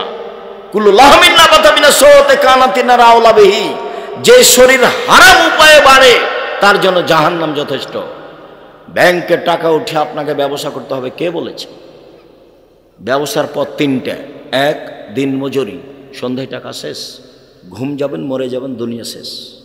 দুই, চাকরি, 25 দিনে টাকা শেষ হবে, সাধারণত 5 দিন ধার কর্জ করে চলবে, এভাবেই জীবন পার। তিন, জমি চাষ, সমান সমান, না হলে লস। চার, ব্যবসা। তখন আল্লাহ রাসূল বললেন, পার্টনারে যদি ব্যবসা করে, সবাই যদি সৎ হয়, তো 10 জন মিলে যদি ব্যবসা করে, তাহলে 11তম আল্লাহ। যদি 3 জনে ব্যবসা করে, 4র্থ জন আল্লাহ। একজন যদি ফাঁকি দিয়ে আরেকজনের কাছ থেকে টাকা না নেয়, নিয়ে নেয় না বলে, তাহলে আল্লাহ বলবেন যে তোমরা থাকো, আমি গেলাম। তখন মারামারি লেগে যাবে, কোট টোট হবে, দিয়ে পালিয়ে যাবে, দিয়ে টাকা আর নাই, ব্যবসাও নেই। তো নিজে নিজে ব্যবসা করেন। তখন আল্লাহ রাসূল বলছেন, তাজির আস-সাদুক আল আমিন ইয়াকুলুমা শুহাদা সিদ্দিকিন ওয়াল আম্বিয়া, সত্যবাদী বিশ্বস্ত ব্যবসায়ীরা বিচারের মাঠে নবীদের সাথে থাকবেন। এবার নেন, তাহাজ্জুদ না পড়লে নবীর সাথে থাকা যায় না। একজন সাহাবী রাতে ওজুর পানি নিয়ে এসেছেন, মেসক। আল্লাহ রাসূল খুশি হয়ে বলছেন, সাল সালমা সেতা, তুমি চাও কিছু চাও, যা চাও চাও, আমি খুশি হয়েছি। এনারা ব্যবসা বাণিজ্য করেন, এনারা ভালো বোঝেন কর্মচারী কি জিনিস। কর্মচারী, আহমদ জি, হ্যাঁ বেশ, তুই ভালো রে, কুরবানি আসুক, তোকে আমি 2টা জামা দেবো, নতুন জামা দেবো। খালেদ নেই, খালেদ নেই, খালেদ নেই। কিছুক্ষণ পরে এসে বলছে, স্যার আপনি আমাকে ডাকছিলেন। খালেদ, তোকে দিয়ে হবে না রে, তুই চলে যা। তো কর্মচারীকে খুব প্রস্তুত থাকতে হয়, বিশ্বস্ত এবং শক্তিশালী, ওটা আল্লাহ বলছে। কর্মচারীকে কেমন হতে হবে? বিশ্বস্ত, শক্তিশালী। প্রমাণ মনে আছে? প্রমাণ ওই যে মুসা আলাইহিস সালাম পানি পান করালেন 2টা মেয়ের, তখন মেয়ে দুটা বলল আর আব্বাকে, আব্বা লোকটাকে কাজে নেন, লোকটা শক্তিশালী বিশ্বস্ত, কাজে নেন আব্বা। যাকে কাজে নেবেন কর্মচারী তাকে কি হতে হবে? বিশ্বস্ত, নাহলে সব টাকা নিয়ে পালিয়ে যাবে। তাকে হতে হবে শক্তিশালী। সম্মানিত দিনী ভাই বোন, বলছিলাম রাসূল সাল্লাল্লাহু আলাইহি সাল্লাম বললেন, তোমরা মানুষের দোষ ত্রুটি উদ্ঘাটন করো না। দোষ ত্রুটি অন্বেষণ করা, উদ্ঘাটন করা হারাম। চিরদিনের জন্য মহা পাপের কাজ হলো মানুষের দোষ ত্রুটি উদ্ঘাটন করা। সম্মানিত দিনী ভাই বোন, আমি আপনাদের আজকে একটা ঘটনা শোনাই, যাতে আল্লাহর নবী মুখে বলেছেন দোষ ত্রুটি ঢেকে রাখতে এবং নিজে কত চেষ্টা চালিয়েছেন। মুখে যা বলেছেন সেটা বলবো ইনশাআল্লাহ, চেষ্টা যা করেছেন সেটাও বলছি। আপনি দেখেন, বুরায়দা রাদিয়াল্লাহু তাআলা আনহু বলেন, যা মাইজ ইবনে মালিক এলেন নবী সাল্লাল্লাহু আলাইহি সাল্লাম ওয়াকালাত তাহিরনি ইয়া রাসূলুল্লাহ। মাইজ ইবনে মালিক একটা লোক, মালিকের বাড়ি থাকতে অশ্লীল কাজে লিপ্ত হয়। মালিক হুজ্জাল বলেন, মাইজ ইবনে মালিক তুমি তোমার ঘটনা রাসূলের কাছে গিয়ে বলো, দেখো তো তিনি কি বলেন। মালিকের পরামর্শে মাইজ ইবনে মালিক এসে বলছেন, আল্লাহর নবী তাহিরনি, আমাকে পবিত্র করেন। আল্লাহ রাসূল জিজ্ঞাসা করলেন না, কেন তোমাকে পবিত্র করব? তিনি বললেন, ইরজে, বাড়ি ফিরে যাও, আস্তাগফিরুল্লাহ, আল্লাহর নিকটে ক্ষমা চাও, তুব ইলাইহি, তওবা করো। বাক্য প্রমাণ করছে লোকটা মহাপাপ করেছে, নইলে কেন বলবেন ক্ষমা চাও, তওবা করো, ফিরে যাও, ক্ষমা চাও, তওবা করো। তওবা তো বড় পাপের জন্য হয়। উনি তো জিজ্ঞাসা করছেন না কেন। ফারাজা গায়রা বাইদিন, একটু গিয়ে আবার ফিরে এসে বলছেন, তাহিরনি ইয়া রাসূলুল্লাহ, আল্লাহ রাসূল আমাকে পবিত্র করেন। তখন আল্লাহ রাসূল বলছেন, ইরজে, বাড়ি ফিরে যাও, আস্তাগফিরুল্লাহ, আল্লাহর নিকটে ক্ষমা চাও, তুব ইলাইহি, তুমি তওবা করো, পাপ ক্ষমা হয়ে যাবে। লোকটা চলে গেল, একটু গিয়ে আবার ফিরে এসে বলছে, তাহিরনি ইয়া রাসূলুল্লাহ, আল্লাহ রাসূল আমাকে পবিত্র করেন। তখন আল্লাহ রাসূল বললেন, তুমি ফিরে যাও, ক্ষমা চাও, তওবা করো। লোকটা চলে গেল, আবার ফিরে এসেছে, চতুর্থবার এবার হচ্ছে। যখন চতুর্থবার এসেছে তখন আল্লাহ রাসূল বলছেন, আবিহি জনুন, ও কি পাগল? আমি তো তাকে চলে যেতে বলছি, যায় না কেন? সে কি আমার কথা বুঝে না? আমি তো তাকে চলে যেতে বলছি যে তুমি যাও, ক্ষমা চাও, তওবা করো, পাপ ক্ষমা হয়ে যাবে। কালু লাইসা বিমাজনুন, সাহাবীগণ বলেন, জি না, আল্লাহ রাসূল তো পাগল নয়। কই, আল্লাহ রাসূল তো একবারও বলছেন না। কেন কেন তোমাকে পবিত্র করব? ঘটনা কিন্তু বুঝতে পারছেন। বলছেন, ও কি পাগল? তো সাহাবীগণ বলেন, জি না, পাগল নয়। তখন আল্লাহ রাসূল বলছেন, আর সারেবা খামরান, ও কি মদ পান করেছে? তাই সে আমার কথা বুঝে না। আমি তাকে চলে যেতে বলছি, যায় না কেন? ও কি মদ খেয়েছে? তাই তার মস্তিষ্ক বিকৃত হয়েছে, সে আমার কথা বুঝে না। ফাক্কামা রাজুলুন ফাস্তানকাহু, একটা লোক দাঁড়ালো, তার মুখে নাক লাগিয়ে মুখটা সঙ্গে দেখে বলল, আল্লাহ রাসূল, মা সারেবা খামরান, এ তো মদ পান করেনি। তাহলে এ পাগল নয়, এ মদ পান করেনি, এ ভালো। এখন আল্লাহ রাসূল বলছেন, আজ জানাইতা, তুমি জেনা করেছো? তখন তিনি যা বলার বললেন, মানে হ্যাঁ। তখন আল্লাহ রাসূল বললেন, ঠিক আছে, একে নিয়ে যাও, মাঠে নিয়ে গিয়ে ইট ঢেল পাথর দিয়ে মেরে ফেলো, যেটা শাস্তি সেটা তিনি করতে বললেন। ঘটনা শেষ। এখানে কথা আর একটু আছে। এই ছেলে, কোনো কাজে ব্যস্ত থাকবে না, এক খেলে চেয়ে থাকবা।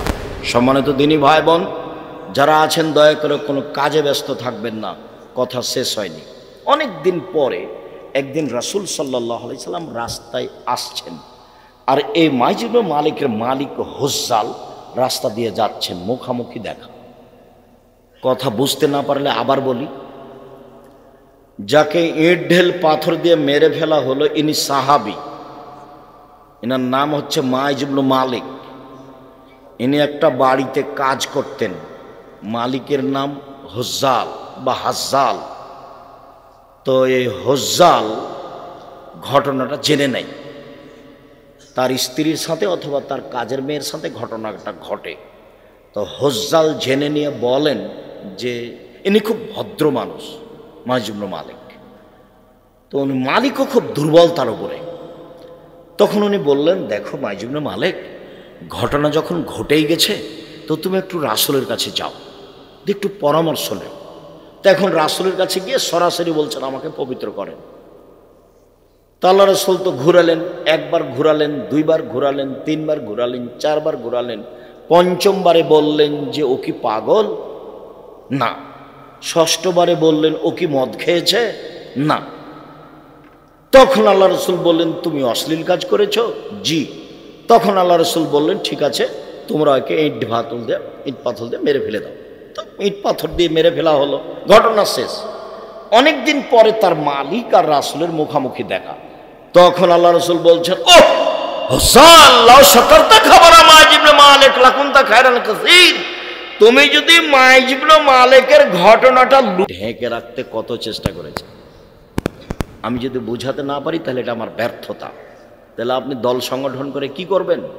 মানুষের বদনাম করে, নির্বাচন করে কি করতে চাচ্ছেন আপনি? ভিক্ষা করে খান। ভিক্ষা করে খাবো কেন আব্দুল রাজ্জাক সাহেব? ভিক্ষা করবো কেন? মানুষের বাড়িতে কাজ করে খাবো। আমিও তোমাকে পুরুষ হতে বলছি, ভিক্ষা করে খাবো কেন? মানুষের বাড়িতে কাজ করে খাবো। আরে কাজ করে খাবো কেন? চকলেটের ব্যবসা করবো, সবচেয়ে কম টাকার ব্যবসা। 5 বছর চকলেটের ব্যবসা করব, তারপর কলার করব, তারপর কাপড়ের করব, তারপর বিদেশ থেকে জিনিস নিয়ে আসবো, কোটি কোটি টাকার মালিক হব 30 বছর পরে। এইটা পথ। ব্যবসা দিয়েই সহজ সম্ভব। ব্যবসা দিয়েই অসহায় মানুষের পাশে দাঁড়ানো যায়। আর আল্লাহকে বলবেন, আরে ব্যবসা করছি অসহায় মানুষের পাশে দাঁড়ানোর জন্য, ব্যবসা দিয়ে জান্নাত কিনে নেব। এই জন্য হজ করলে জান্নাত পাওয়া যায় কিনা যায় না, সালাত আদায় করলে জান্নাত পাওয়া যায় কিনা যায় না, রমজান মাসে সিয়াম পালন করলে জান্নাত পাওয়া যায় কিনা যায় না, তাসবিহ তাহলিল জিকির আজকার করলে জান্নাত পাওয়া যায় কিনা যায় না, কোরআন তেলাওয়াত করলে জান্নাত পাওয়া যায় কিনা যায় না। জান্নাত কিনার একটাই পথ হলো দান। আমি অসহায় মানুষকে দান করেছি, আমি জান্নাত কিনে নিয়েছি।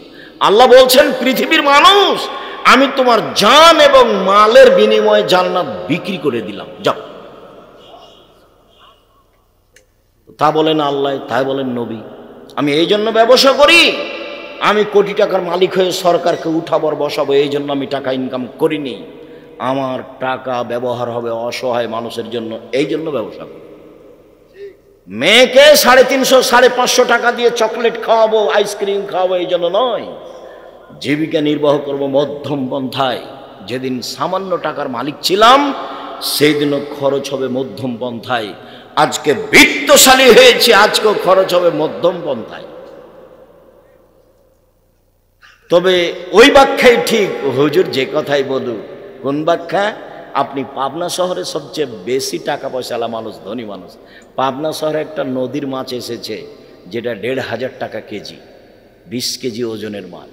এটা তো কেউ কিনবে না যদি আপনি না কিনেন। তাহলে সন্ধ্যার সময় লোকটার মাছটা নষ্ট হবে। এখন আপনি যদি না কিনেন তাহলে আপনি কৃপণ, এই কথাই ঠিক। বোঝা গেল না? কথার কি অস্পষ্টতা আসছে? তো এখন এই মাছটা কে কিনবে? আপনাকে কিনতে হবে। আপনি পুঁটির মাছ কিনবেন কেন? কিনেন, তবে এই অবস্থাতে আপনাকে এটা কিনতে হবে, নইলে বাজার অকেজ হবে। সম্মানিত দ্বীনি ভাই বোন, বলছিলাম রাসূল সাল্লাল্লাহু আলাইহি সাল্লাম মানুষের দোষ ত্রুটি ঢেকে রাখার কেমন চেষ্টা করেছে, বিষয়টি আপনার কাছে স্পষ্ট হয়েছে বলে আমি অনুমান করছি। এবার রাসূল সাল্লাল্লাহু আলাইহি সাল্লাম মানুষের দোষ ত্রুটি ঢেকে রাখার জন্য বলছেন। তিনি বলেন, মান সাতারা মুসলিমান সাতারাহুল্লাহু ফিদ দুনিয়া ওয়াল আখিরা। কেউ যদি মানুষের দোষ দুনিয়াতে ঢেকে রাখে, আল্লাহ দুনিয়াতে এবং বিচারের মাঠে তার দোষ ত্রুটির কথা ঢেকে রাখবেন। এবার বিচারের মাঠে এদিকে দেখেন, একটা লোককে আল্লাহ পাশে নিয়ে আসবেন, নিয়ে এসে তাকে আড় করে, পাশে নিয়ে এসে আড় করে তার পাপ আর নেকির খাতা তার সামনে ধরে বলবেন, দেখো তো এগুলো কি তোমার পাপ, দেখো তো। তখন বলে, জি হ্যাঁ, এগুলি আমার পাপ। তো তুমি কি মনে করছো যে আমার ফেরেশতারা অন্যায়ভাবে লিখে দিয়েছে? জি না, সেটা আমি মনে করি না। তুমি কি আমাকে কিছু বলতে চাও? জি না, আমি কিছু বলতে চাই না। শোনো, মানুষ হিসেবে তুমি দুনিয়াতে মানুষের দোষ ঢেকে রেখেছিলে, আমি আল্লাহ তোমার দোষ ঢেকে রাখতে পারি না? পারি। যাও, তোমার বিচার হবে না, মাফ করে দিলাম, যাও। এ হলো যে দোষ ঢেকে রাখে তার ফলাফল। এবার বলেন সাংবাদিক, আপনার কি হবে?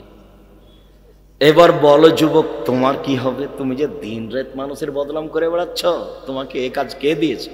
একটা সিগারেটের জন্য দিন রাত এভাবে সারা রাত বসে আড্ডা পিটো?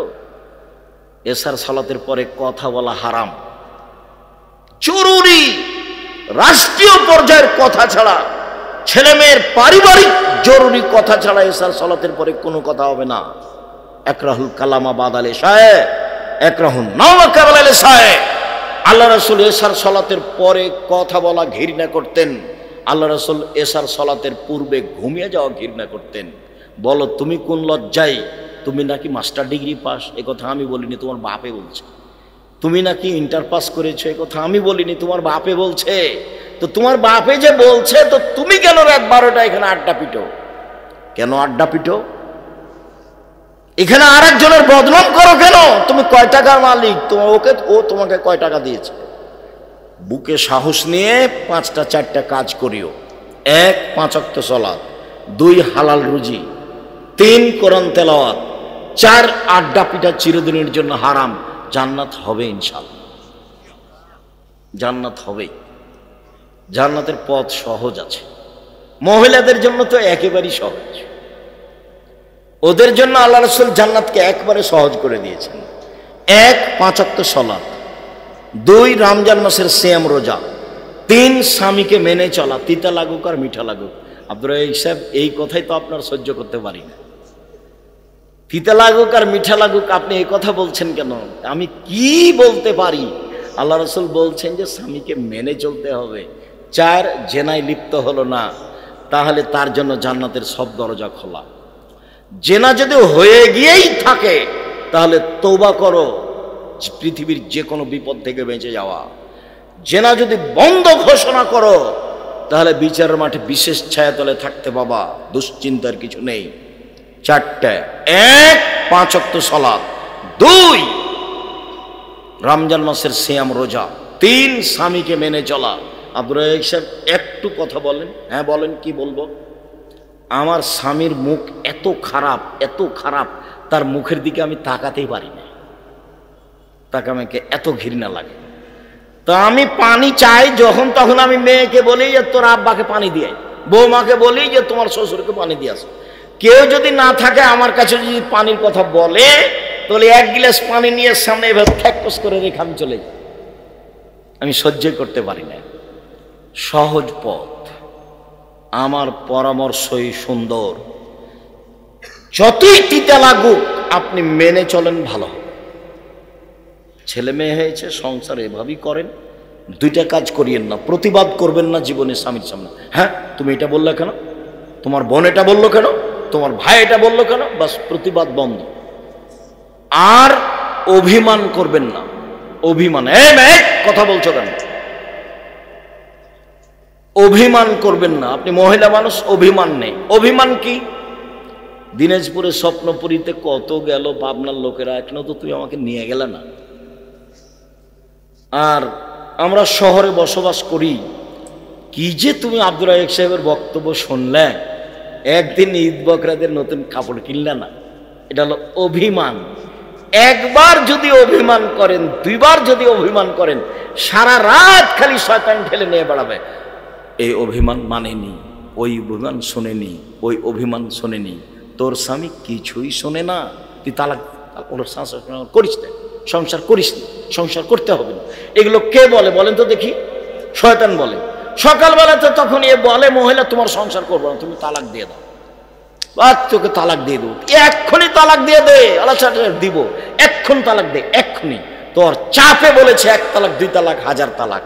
তারপর যে তালাক যখন বলা হয়ে গেছে, তখন শয়তান চলে গেছে।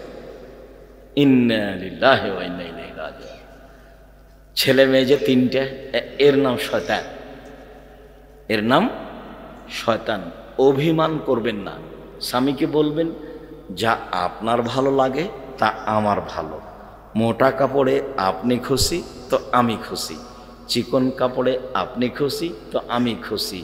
আরে আমি তো গ্রামের মেয়ে, পাবনা শহরে এসেছি, লবণ ভাতেই খুশি। আমার জীবন আপনার পায়ের নিচে রেখে জান্নাত কিনতে চাই, আমি অন্য কোনো অভিমান নিয়ে এখানে আসিনি। এই কথা বলেন, একবার শয়তান চুপটি লেগে চলে যাবে, শয়তানের কিছু বলার থাকবে না। অভিমান করবেন না আর প্রতিবাদ করবেন না, তাহলে পথ সহজ। 4টা কাজ করবেন, জান্নাত পেয়ে যাবেন। 5 ওয়াক্ত সালাত, হালাল 5 ওয়াক্ত সালাত, রমজান মাসের সিয়াম রোজা, আর স্বামীকে মেনে চলা, আর জেনায় লিপ্ত না হওয়া, জান্নাতের সব দরজা খোলা। সম্মানিত দিনী ভাই বোন, মহান আল্লাহ বলেন, অলা ইয়াগতাব বাযুকুম বাযা, অবশ্যই তোমাদের কেউ কাউর বদনাম করবে না। আবু হুরায়রা রাদিয়াল্লাহু তাআলা আনহু বলেন, রাসূল সাল্লাল্লাহু আলাইহি সাল্লাম বলেছেন, লা তুজুল মুসলিমিনা, পৃথিবীর মানুষ তোমরা মুসলমানকে কষ্ট দিও না। ওয়ালা তুয়াইরহুম, তোমরা মানুষের বদনাম করো না। ওয়ালা তাত্তাবিউ আওরাতাহুম আওরাতিহিম, তোমরা তাদের কারো পিছনে পড়িও না, বদনাম করো না। মাইয়াত্তাবে আওরাতা আখিহাল মুসলিম, কেউ যদি তার কোন মুসলমান ভাইয়ের বদনাম করে, ইয়াত্তাবিউল্লাহু তাআলা আওরাতাহু, তাহলে আল্লাহ তার বদনামে নেমে যাবেন।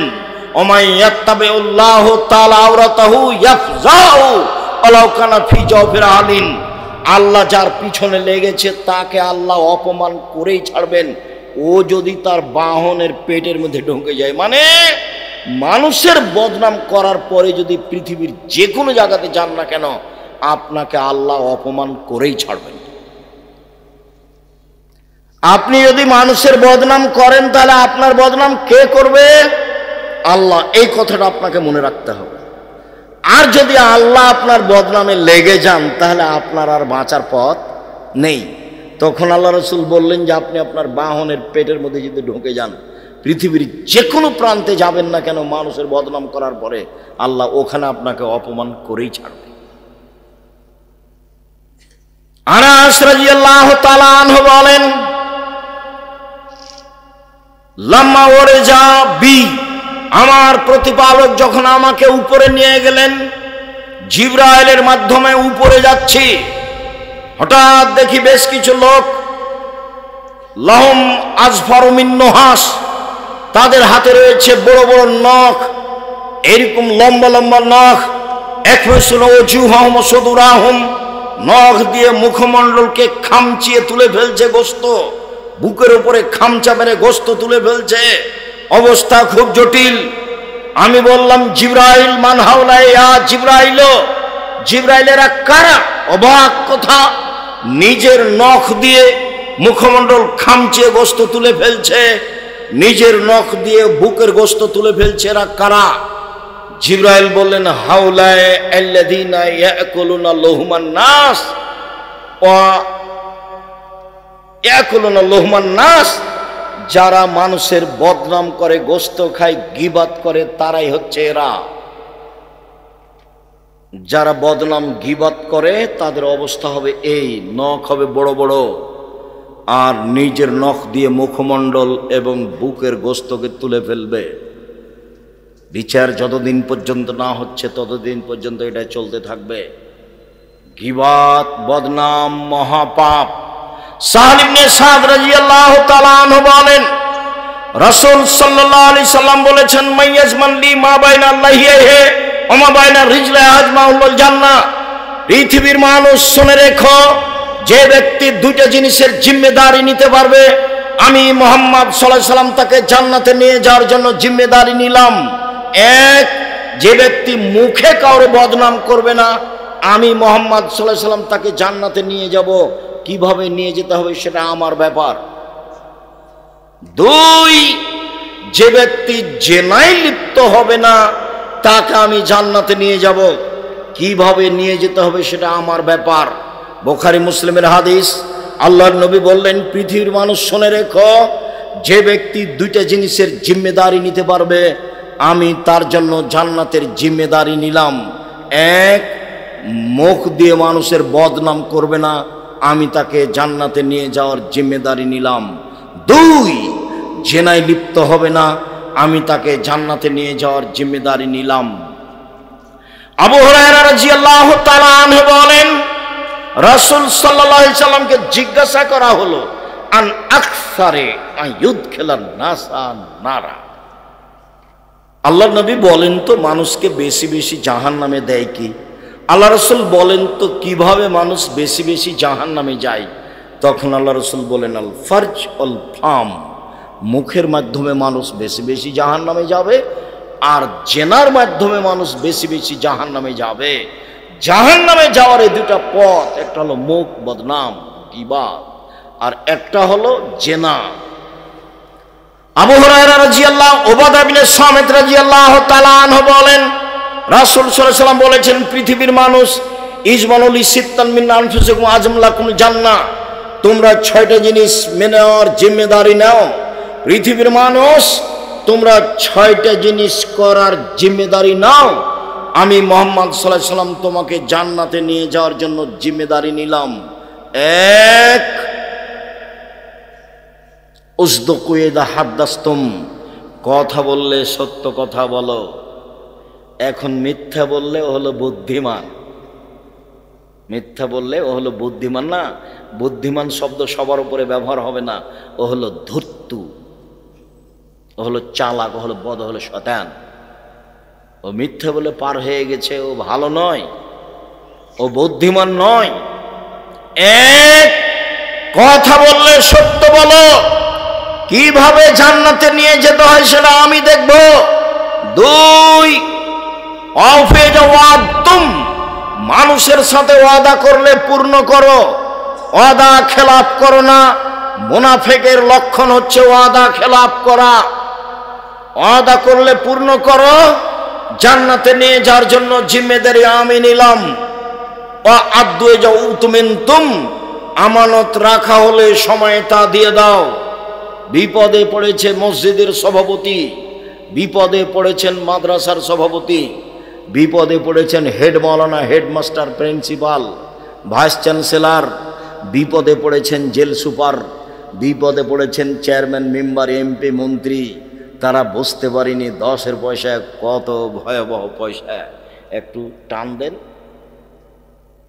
আত্মসাৎ, আব্দুর রাজ্জাক বিন ইউসুফ, দেখেন চলে আসবে একবারে সব ধারাবাহিকভাবে হাদিস।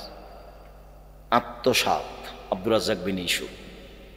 একটা গম যদি চেয়ারম্যান সাহেব আত্মসাৎ করেন, তাহাজ্জুদ দিয়ে বিচারের মাঠে টিকতে পারবে না। জেনে শুনে যদি একটা গম, একটা জুতার ফিতে কম থেকে কম যদি কেউ আত্মসাৎ করে, তাহাজ্জুদ দিয়ে বিচারের মাঠেও টিকতে পারবে না। তাই তো রাসূল সাল্লাল্লাহু আলাইহি ওয়াসাল্লাম বলছেন, 3 শ্রেণীর মানুষের সাথে আমি বিচারের মাঠে কথা বলবো না, তাদের আমি পবিত্র করব না, তাদের সাথে আমি কথা বলবো না, তাদের দিকে আমি দয়ার দৃষ্টি দিব না। 1, আল মুসবিল, টাকনুর নিচে পায়জামা প্যান্ট লুঙ্গি পরে যে, তার সাথে আমি কথা বলবো না। 2, মালিকুন কাযাব, মিথ্যুক দায়িত্বশীল যে, মিথ্যুক মেম্বার, মিথ্যুক চেয়ারম্যান, মিথ্যুক হেডমাস্টার, মিথ্যুক হেড মাওলানা, মিথ্যুক জেল সুপার, মিথ্যুক দায়িত্বশীল যে যেখানে আছে, একবারে নিচে থেকে না উপর পর্যন্ত তাহাজ্জুদ পড়ুক, আর প্রতি বছর হজ করুক, আর বছরে 10 বার উমরা করুক, আল্লাহ তার সাথে কথা বলবেন না। ও মিথ্যুক, ধোঁকাবাজ, প্রতারক, জাতিকে ফাঁকি দিয়ে দায়িত্ব পালন করে, গদ্দার। রাসূল সাল্লাল্লাহু আলাইহি ওয়াসাল্লাম বলছেন, 2 শ্রেণীর মানুষের ব্যাপারে আমি সুপারিশ করব না। পৃথিবীর মানুষ শুনে রেখো, 2 শ্রেণীর মানুষের সাথে আমি কথা বলবো না, ওদের পক্ষে কথা বলবো না, ওদের সুপারিশ করব না।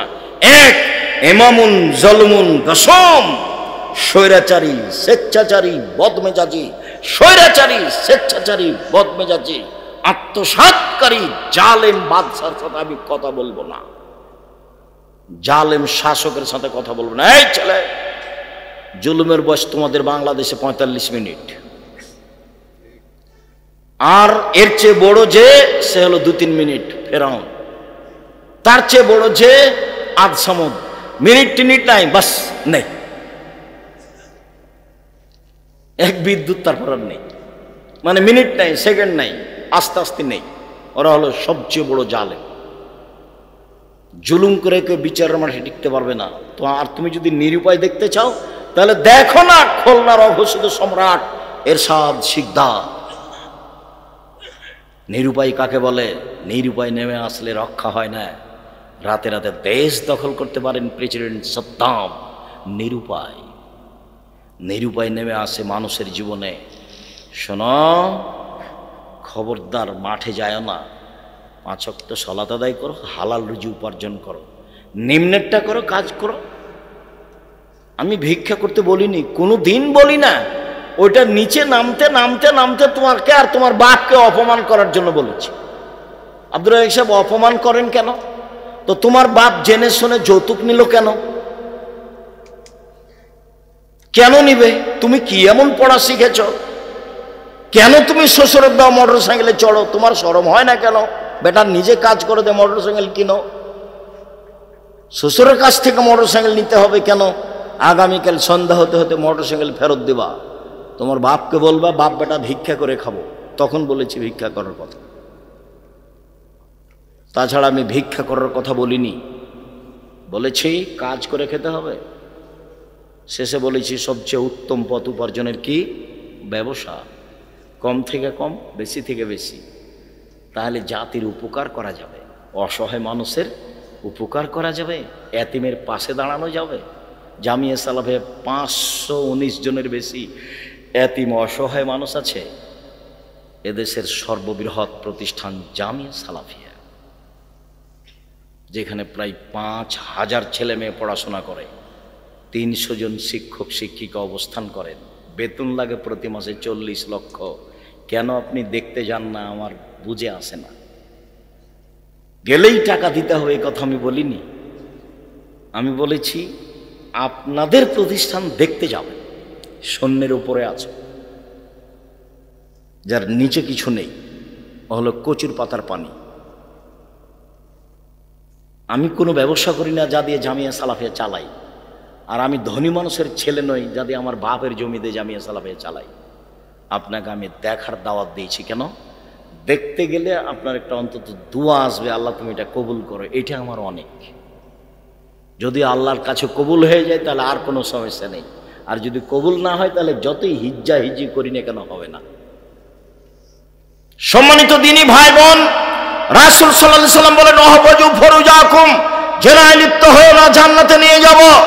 রাসূল সাল্লাল্লাহু আলাইহি সাল্লাম বলেন কুফু সিবিয়ানাকুম, হাত কন্ট্রোলে রাখো, ক্ষমতা দেখায় না, দলীয় দাপট দেখায় না, অর্থের ক্ষমতা দেখায় না।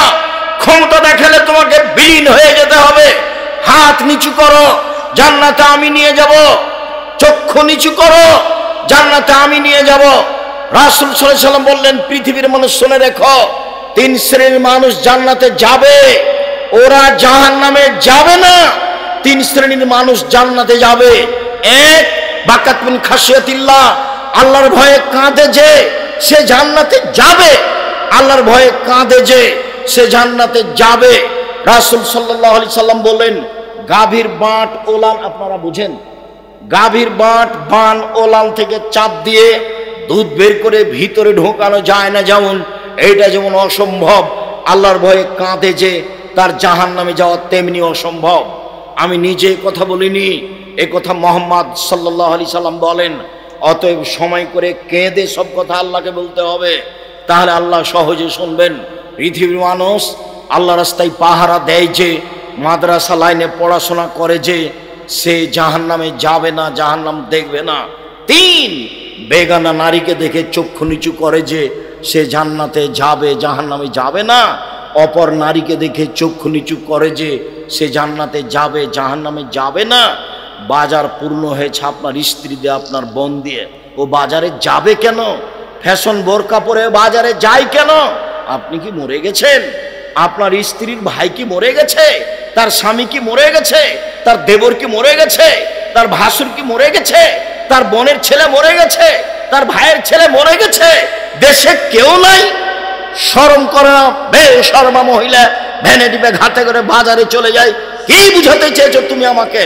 তোমার বাপ কি বুঝাতে চেয়েছে? তোমার মা আমাকে কি বুঝাতে চেয়েছে?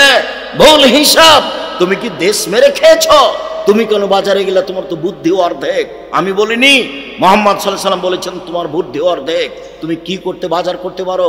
তোমাকে বাজার করা লাগবে না, তুমি রান্না বান্না করবে, স্বামীর সেবা করবে, তোমার জান্নাত হবে। এই কথাই মুহাম্মদ সাল্লাল্লাহু আলাইহি সাল্লাম বলেছেন।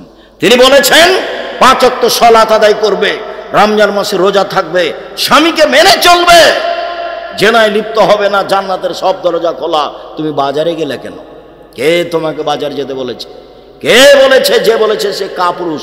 তোমার স্বামী কাপুরুষ, কাপুরুষ, কাপুরুষ। তোমার বাপ কাপুরুষ। তোমার বাপ জানে না বাপ কাকে বলে। দেখবে, 1 মিনিট, কথার শেষে চলে এসেছি। বাপ দেখা 1 মিনিট, বাপ কাকে বলে এই বৈঠকে বাপ দেখানো আছে, ভুলে যাচ্ছেন কেন? ওই যে আয়েশা রাদিয়াল্লাহু তাআলা আনহা সফর থেকে আসছিলেন, হার হারিয়ে গেল। কেউ হার খুঁজে পায় না, না আমার সলাতের টাইম হয়ে গেছে, পানিও নাই, ওযুও করতে পারে না, সবাই বড় বিপদে। এখন জনগণ আবু বকর সিদ্দিক রাদিয়াল্লাহু তাআলা আনহুকে বললেন ঘটনা হলে এই, আয়েশা এই করেছে। তখন আবু বকর সিদ্দিক খেপে গেলেন, হ্যাঁ এরকম করলো আয়েশা। একবারে মেয়ের কাছে আসলেন, দেখলেন যে মেয়ের উরু রানের উপরে মাথা দিয়ে জামাই ঘুমিয়ে আছে। তো এই অবস্থায় আয়েশা বলছেন আমার আব্বা এসে আমার কোমরে ফালাকা জানি লাকজাতান সাদিদা, এত জোরে মারলেন যে আমার স্বামী আমার উরু রানের উপরে মাথা দিয়ে না ঘুমালে আমি মায়ের কারণে দূরে চলে যেতাম, তিনি এত জোরে মারলেন। যে অবস্থায় ছিলেন, আমাদের দেশে যদি শ্বশুর ওই অবস্থা দেখে, যদি ঘরে গিয়ে দেখে যে জামাই মেয়ের উরু রানের উপরে মাথা দিয়ে ঘুমিয়ে আছে, তাহলে শ্বশুর এইভাবে ঘুরে যাবে। বুঝাতে পারিনি কথা? এটা হলো আমাদের দেশের গতি। ওইভাবে মেরে দিলেন বাপে মেয়েকে। বাপের কাছে মেয়ে কোনোদিন বড় হয় না, 7 ছেলের মা হলেও। বাপের কাছে মেয়ে কোনোদিন বড় হয় না। দেখেন সবচেয়ে বড় মানুষে মারলেন আবু বকর সিদ্দিক রাদিয়াল্লাহু তাআলা আনহু বললেন, আদম থেকে নিয়ে কিয়ামত পর্যন্ত নবী রাসূল ব্যতীত সবচেয়ে দামি মানুষ আবু বকর সিদ্দিক রাদিয়াল্লাহু তাআলা। সবচেয়ে বড় মহিলাকে মারলেন। পৃথিবীর ইতিহাসে আয়েশার চেয়ে বড় মহিলা কেউ জন্ম নেয়নি। একবারে হাওয়া থেকে নিয়ে কিয়ামত পর্যন্ত সবচেয়ে বড় মহিলাকে মারলেন। সবচেয়ে বড় মানুষের সামনে মারলেন, মুহাম্মদ সাল্লাল্লাহু আলাইহি সাল্লামের সামনে মারলেন। মুহাম্মদ সাল্লাল্লাহু আলাইহি সাল্লামের পরিচয় আপনাকে আমি কি দেব? বিবাহধারী মেয়েকে মারলেন, পূর্ণ যুবতী মেয়েকে মারলেন, জামাইয়ের সামনে মারলেন, দিন দুপুরে মারলেন, প্রায় 1400 মানুষের সামনে মারলেন। এত বড় বাপে এত বড় বেটিকে এত বড় মানুষের সামনে, এত বড় জামাইয়ের সামনে মেরে দিলেন। ভুল কোথায় হার হারিয়ে গেছে বুঝতে পারেন, এটাই ভুল। আপনার মেয়ে ঢং ঢং করে মাস্টার ডিগ্রি পাস করে বাজারে ঘুরে বেড়াই, আর আপনি বলছেন আমার মেয়ে ভালো রেজাল্ট করেছে, আমার মেয়ে এই করেছে সেই করেছে। আপনার মতো বাপ বেঁচে থাকার চেয়ে মরে যাওয়া ভালো। চিন্তা করবেন না, ছেলে মেয়ের জিম্মেদারি জামিয়া সালাফে পালন করবে ইনশাআল্লাহ। 500 জন ছেলে আছে এতিম অসহায়, কালকে যদি সকালে আরো 500 জন গিয়ে ঢুকে, সমস্যা নেই ইনশাআল্লাহ। আপনার ছেলে মেয়েকে আমি পড়াবো ইনশাআল্লাহ, সব শিক্ষক শিক্ষিকা রেখেছি, চিন্তা করবেন না। আপনার মতো বাপ বেঁচে থাকা আমি প্রয়োজন মনে করিনি। বাপ বাপ, চোখ যেভাবে ঘুরে সংসার সেভাবে চলে, চোখ যেভাবে ঘুরে বউ সেভাবে চলে, তার নাম স্বামী, তার নাম ক্ষমতা। সব ক্ষমতা আপনার হাতে দেওয়া আছে। আপনি বললেন সরকার দেবে, জি না, আল্লাহ রসুল বলছেন আপনি দেশের সরকার, আপনি, আপনার স্ত্রী আর আপনার কাজের মানুষ সবাই নিজ নিজ দায়িত্বশীল, সবকে জবাব দিতে হবে। সম্মানিত দিনী ভাই বোন, আলোচনার শেষে চলে আসলাম। রাসূল সাল্লাল্লাহু আলাইহি সাল্লাম বললেন, সঙ্গী সাথী বলতে পারো মানুষকে পিছন দিক থেকে ধাক্কা মেরে জাহান্নামে নিক্ষেপ করে কি? সঙ্গী সাথী বলতে পারো মানুষকে পিছন দিক থেকে ধাক্কা মেরে জাহান্নামে নিক্ষেপ করে কি? সঙ্গী সাথী বলতে পারো মানুষকে পিছন দিক থেকে ধাক্কা মেরে জাহান্নামে নিক্ষেপ করে কি? এ কথা বলতে বলতেই তিনি নিজের জিভাটা ধরে নিয়েছেন। দেখো, জিভা মানুষকে পিছন দিক থেকে ধাক্কা মেরে জাহান্নামে নিক্ষেপ করে। খালি বলেছেন অমুক খারাপ, ওই চেয়ারম্যান খারাপ। এখন তাহাজ্জুদ দিয়ে জান্নাত যান দেখি।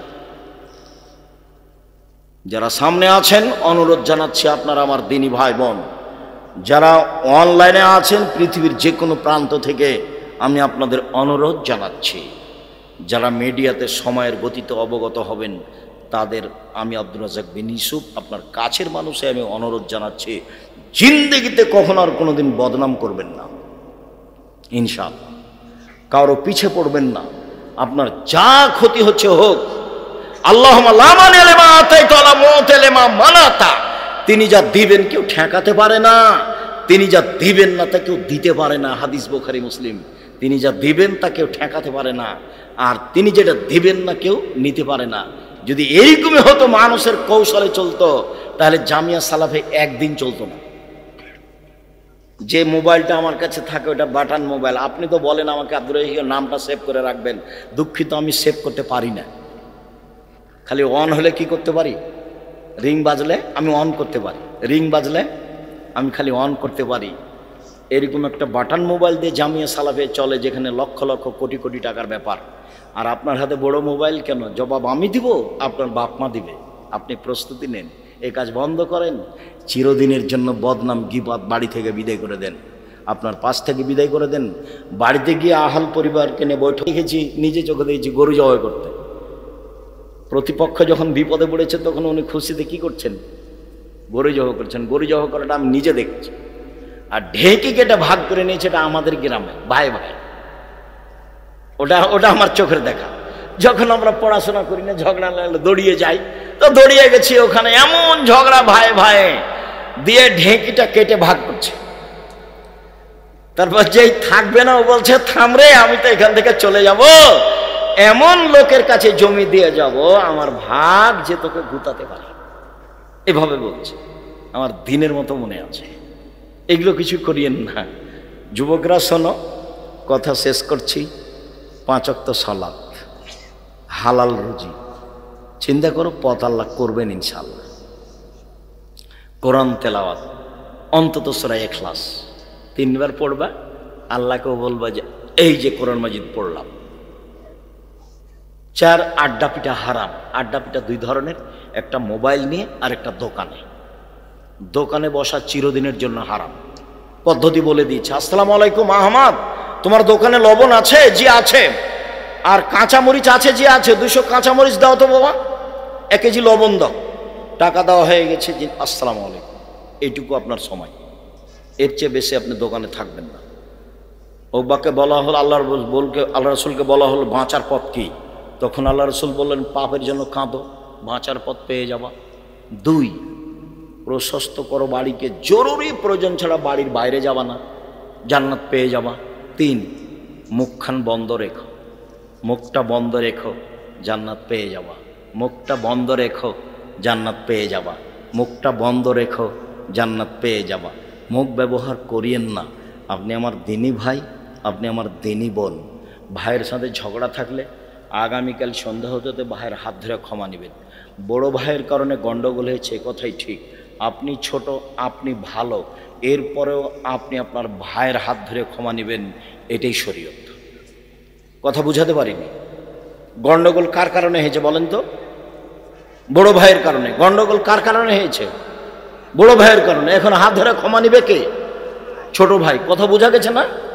ঝগড়া বেঁধেছে বড় জায়ের কারণে। যা বুঝেন আপনার, ওই ভাইয়ের স্ত্রী যে যা, 2 যাও যা। ঝগড়া বেঁধেছে বাড়িতে কার কারণে? বড় জায়ের কারণে। ক্ষমা নিবে কে? ছোট যা। এটাই শরীয়ত, এটাই নিয়ম, এটাই শিষ্টাচার। সন্ধ্যা হতে হতে যেন যায় যায় কোনো গণ্ডগোল না থাকে। ননদে আর ভাবির সাথে যেন কোনো গণ্ডগোল না থাকে, ভাই ভাই যেন গণ্ডগোল না থাকে। আর মাকে বলে দিবেন, আজকের শেষ কথা, মাকে বলবেন আম্মা চিন্তা করবেন না, আপনি আমার কাছে খাবেন, আব্বা আমার কাছে খাবে, ভাগ্না আমার কাছে খাবে, ভাগ্নি আমার কাছে খাবে, বোনেরা আমার কাছে খাবে, দুলা ভাইরা আমার কাছে খাবে। আরে আপনারা তো বহু দূরের কথা, আমার আব্বার যত বন্ধু বান্ধব আছে সব আমার কাছে খাবে। তুমি কথা বলো না, দেনওয়ালা উপরে আছে, বরকত দিয়ে দিবে, চিন্তা করো না। কেন তুমি তোমার মাকে ভাগ করলে যে তুমি একদিন খাওয়াও, আমি একদিন খাওয়াবো? তারপর তোমার বউ কি করে না করে ধর্না ধরে তোমার মাকে দাঁড়িয়ে থাকা লাগে, তোমার মা কোনোদিন না খেয়ে থাকে, শরম পাও না তুমি? তুমি কথা কেন বললে? তুমি সবচেয়ে গরিব, তোমার মাকে বলে দাও, আজকে বলে দিবা বাড়িতে গিয়ে, আম্মা চিন্তা করবেন না, সব আমার বাসায় খাবে ইনশাল্লাহ, আল্লাহ ব্যবস্থা করবে। আপনি দিন মজুর হলেও ব্যবস্থা হবে ইনশাল্লাহ, আপনি দিন মজুর হলেও ব্যবস্থা হবে ইনশাল্লাহ। বসে খেতে পাবেন না, বসে খাওয়া নিষেধ। জুমার দিন ব্যবসা করতে হবে, দিবস বলে কোনো জিনিস নাই। আল্লাহ বলেছেন জুমার দিন আজান হয়েছে দোকান বন্ধ করো, সালাত শেষ করে আবার দোকান খুলো। আর মসজিদে ঢোকার দোয়া কোনোদিন হিসাব করেছেন? আল্লাহুম্মা ফতাহলি আবওয়াবা রাহমাতিক, তোমার রহমতের দরজা খুলে দাও, আমি মসজিদে এসেছি। এবার বের হচ্ছেন, আল্লাহুম্মা ইন্নী আসআলুকা মিন ফাজলিক, এই যে দোকান খুলছি টাকা দিয়ে দাও, ব্যবসার টাকা পয়সা যা লাগবে তা দিয়ে দাও। দোকান মসজিদ থেকে যখন বের হচ্ছি তখন আল্লাহকে কি বলছি? টাকা পয়সা দিয়ে দাও। বুঝতে পারেন না কথা মনে হয়? মসজিদ থেকে বের হলে আল্লাহকে কি বলি? টাকা পয়সা দিয়ে দাও, ব্যবসা বাণিজ্য দিয়ে দাও। আর ঢোকার সময় তো বলেছি রহমতের দরজা খুলে দাও। আর বের হওয়ার সময় বলছি টাকা পয়সা জমি জায়গা যা দেওয়ার আছে দিয়ে দাও। এই জন্য বসে খাওয়া নিষেধ, একদিনও নয়, জুমার দিনে দোকান খুলবেন, বন্ধ করে দিয়ে মসজিদে যাবেন, জুমার সালাত আদায় করে আবার দোকান খুলবেন। এটা শরীর। দিবস বলে কোনো জিনিস নাই তোমার কাছে, কে তোমাকে ঠেকায়? আমি তো বেঁচে আছি দুনিয়াতে, এইভাবে বেঁচে আছি। দেখো তো আমি তো সমস্যা বুঝি না এখন। আমি মাস্ক পরিনি, মাস্ক লাগাইনি। চাপ দিলে যখন বিমানবালা মেয়েটা, তখন আমি বললাম যে তোমার চাকরিটা থাকাই ঠিক হয়নি। আমি যখন উঠি তখন তোমার মুখে মাস্ক ছিল না, তুমি উঠতে দিলে কেন? এখন কেন তুমি বলছো মাস্ক লাগাও? আমি মাস্ক লাগাই না, আমি মাস্ক লাগাবো না। তোমার মালিক তোমাকে চাকরি দিয়েছে, তার ভুল হয়েছে, তোমার চাকরি করাই ঠিক নয়। কেন উঠার সময় তো আমাকে নিষেধ করনি, কেন এখন কেন বলছো? আমি না হলে গাড়িতে যেতাম, আমি তো মাস্ক লাগাই না, আমি মাস্ক দিয়ে ভাগ্য করিয়ে বাড়াতে রাজি নই। সম্মানিত দিনী ভাই বোন, গীবত থেকে বেঁচে থাকুন। সম্মানিত দিনী ভাই বোন, যেসব আলোচনা আমরা করলাম, আব্দুর রহিম যেসব আলোচনা করেছে মেনে চলার চেষ্টা করুন। আল্লাহ আমাদের যারা মারা গেছে তুমি তাদের কবরের শাস্তি মাফ করো, আমরা যারা অসুস্থ তুমি তাদের আরোগ্য দান করো, আমরা যারা বেঁচে আছি তুমি তাদেরকে তোমার রাসূলের পদ্ধতি অনুযায়ী চলার তৌফিক দান করো। বিশেষভাবে গীবাত, বদনাম, হিংসা, মারামারি, লুপ্তরাজ, রাহাজানি, অন্যায়, অবিচার, এইসব নোংরা বর্বর কাজ থেকে তুমি বাঁচাও। আল্লাহ মানুষের বদনাম করা থেকে বাঁচাও, মানুষের প্রতি হিংসা করা থেকে তুমি বাঁচাও। তোমার দরবারে এই জোরালো দাবি দেওয়া রেখে আজকের আলোচনা শেষ করছি। ও বই পুস্তক আছে কোথায়? এইখানে আছে, আব্দুল্লাহর বইটা আছে দেখেন, আর আব্দুর রহিমের বইটা আছে। নবীর রাসূল সাল্লাল্লাহু আলাইহি সাল্লাম দেখতে যেমন ছিলেন, রাসূল সাল্লাল্লাহু আলাইহি সাল্লাম দেখতে যেমন ছিলেন। আর আব্দুল্লাহর বই আছে আল্লাহর পথে যাত্রা। আর আমারও কিছু বই আছে যেগুলো বলছিলাম উপদেশ আর দুয়ার বই, কয়েকটা জিজ্ঞাসা। সবাই আমার ডান দিক দিয়ে এসে বইগুলো নিয়ে যাবেন, দেখতে যাবেন অবশ্যই ইনশাআল্লাহ। সালাতে ইমাম সাহেবের কেরাত পাঠ উচ্চ স্বরে না মধ্যম স্বরে হবে? মধ্যম স্বরে হবে।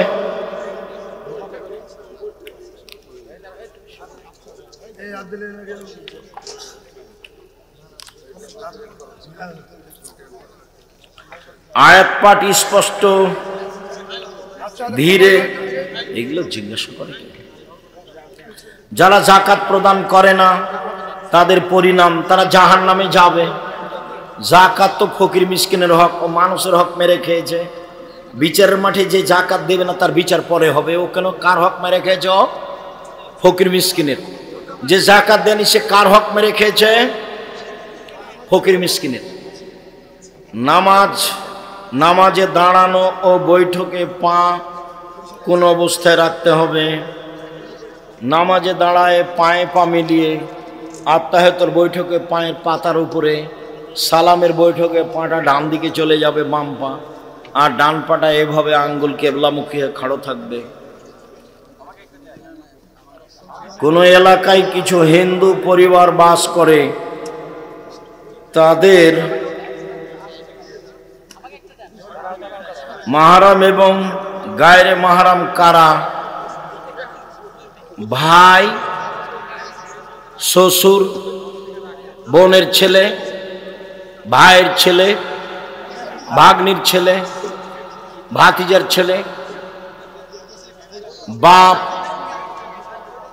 এরা ছেলে, এরা সব মাহরাম। বাবা মা বিবাহ দিতে চায় না, এখন করণীয় কি? আমার সাথে কথা বলো, তোমার বাপের সাথে কথা বলে আমি তোমার বিবাহ দিয়ে দেবো ইনশাআল্লাহ। বিবাহ দিতেই হবে, হলো বাপের বোকামি, এটা হলো বাপের বোকামি। তোমাকে বলিও যে আব্দুল্লাহ, আব্দুর রহমান, আব্দুর রহিমের সবার বিবাহ দিয়ে দিয়েছি আমি পড়তে পড়তে। কেউ সাহস করে মুখ খুলতে পারবে না একটু যৌতুকের কথা, সাহসই রাখে না। এই যে কিছু লাগবে নাকি এ কথা বলারই সাহস রাখে না।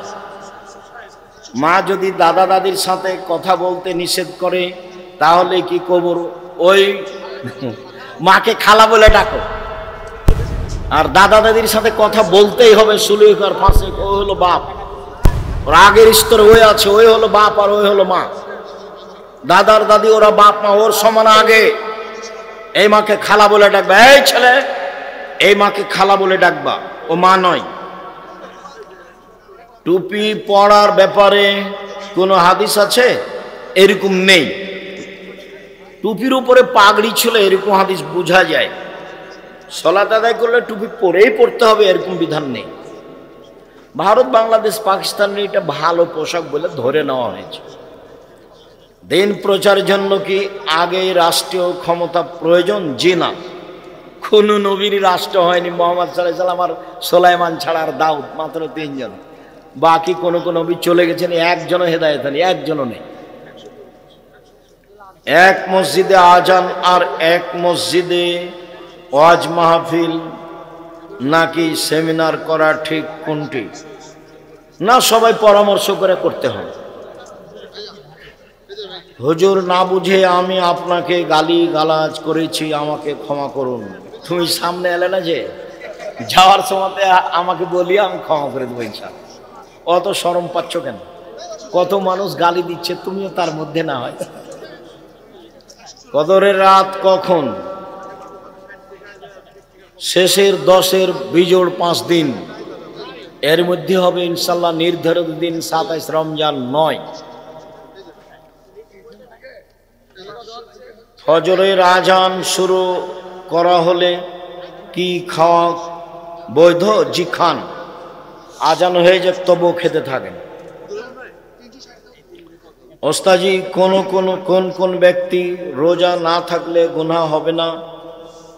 যে কোনো ব্যক্তি রোজা না থাকলে গুনাহ হবে। মুসাফির পরে রোজা থাকবে, যার হায়েজ হয়েছে সে পরে রোজা থাকবে, অসুস্থ যে পরে রোজা থাকবে। গর্ভবতী বা স্তন্যদানকারী নারীর রোজা না রাখার বিধান কি? পরে করবে, আর নাহলে কাফারা দিয়ে দিবে। প্রত্যেক দিন 1.25 কেজি করে চাউল পরে রাখবে, না হয় কাফারা দিয়ে দিবে প্রত্যেক দিন 1.25 কেজি করে চাউল। মাসিক চলাকালে রোজা রাখা কি বিধি? জি না, বৈধ নয়। মাসিক চলা অবস্থায় রোজা থাকবে না, পরে থাকবে। রমজানে যাকাত দেওয়া কি আবশ্যক? রমজানে যাকাত দেওয়া আবশ্যক নয়, তবে বেশি নেকির আশায় দেয়, এটা ঠিক আছে। এক শ্রেণীর মানুষও চেয়ে থাকে যে রমজান মাসে কিছু সহযোগিতা বেশি পাবো, কাজে আপনারও রমজান মাসে যাওয়াই ভালো, তবে রমজানেই যেতে হবে এরকম বিধান আল্লাহর নয়।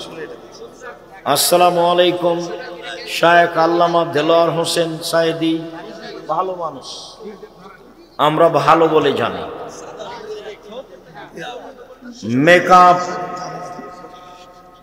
মেকআপ পারফিউম, নেইল পালিশ রোজায় প্রভাব ফেলে কি? নেইল পালিশ হারাম, পতিতালয়ের মেয়েদের কাজ। ইহুদি খ্রিস্টানদের পতিতালয়ের মেয়েদের কাজ নখে নেইল পালিশ দেওয়া। তাছাড়া তারা যেগুলো মেকআপ এগুলো ব্যবহার করতে পারে বাড়িতে, তাতে রোজাতে কোনো সমস্যা নেই।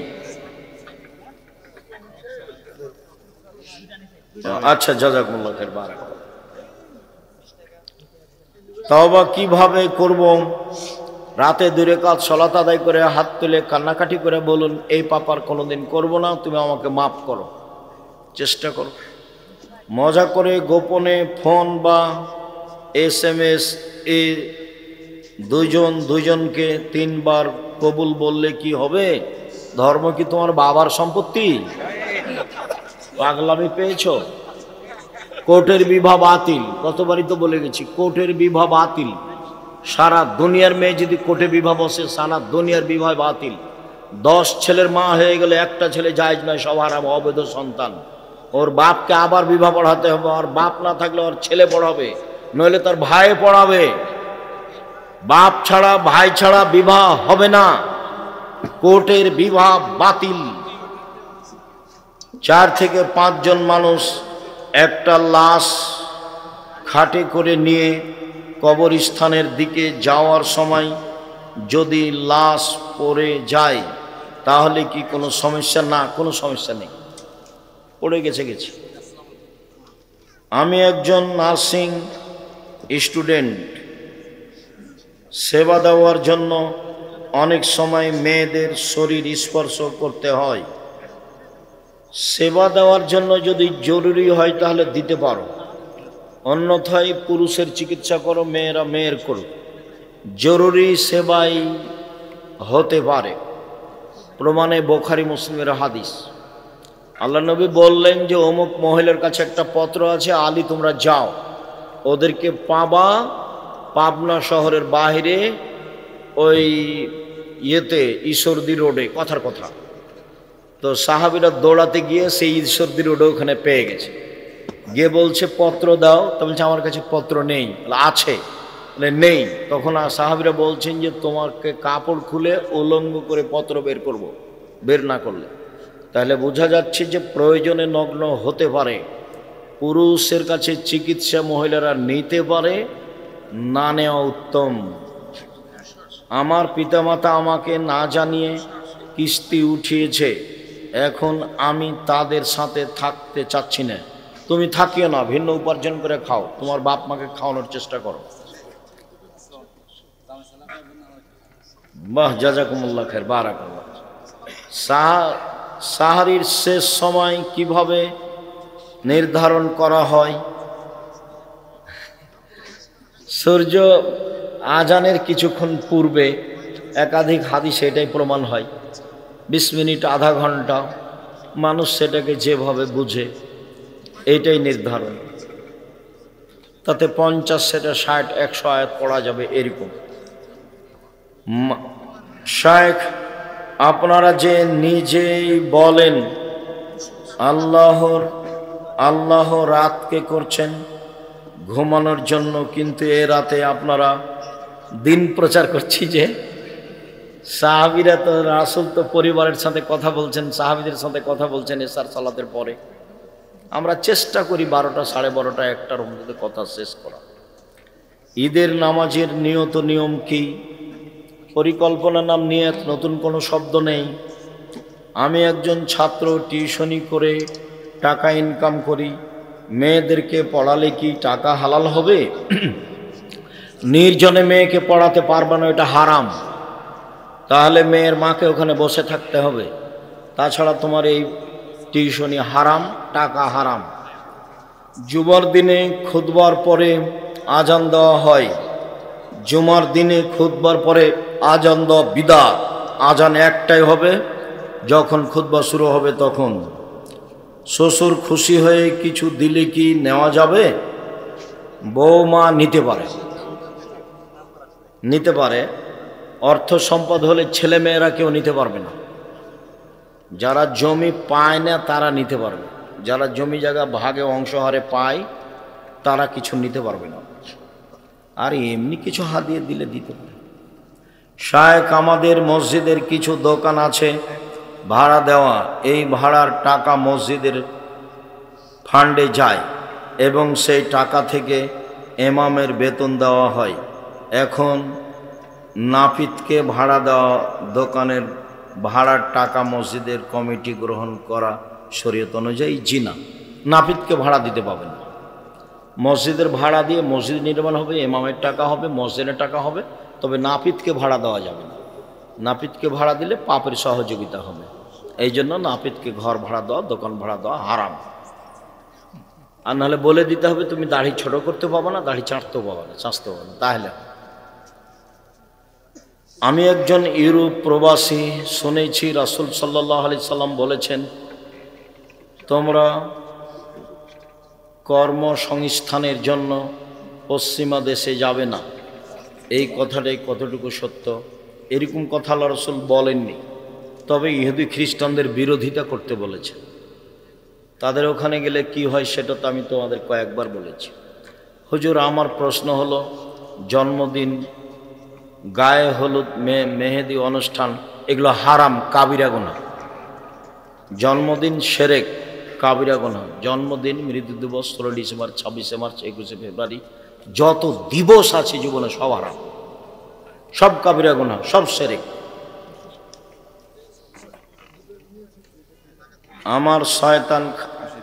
আমাকে শয়তান খালি খারাপ চিন্তা ঢোকায়। তুমি নাউজুবিল্লাহ বলো, আর রাতে উঠে 2 রাকাত সালাত আদায় করে কান্নাকাটি করবা। আমি সালাতে দাঁড়ানোর পর সূরা ফাতিহা বারবার পড়ে ফেলি, খালি মনে হয় যে পড়ি নাই। শয়তানের প্রতিক্রিয়া, ডান দিকে বাম দিকে নাউজুবিল্লাহ বলবো, থুথু ফেলবেন 3 বার। শুকরিয়া, জাযাকুমুল্লাহ খায়ের। আজকের মতো কথা এখানেই শেষ করলাম। সময়ের গতিতে আবার কথা হবে ইনশাআল্লাহ।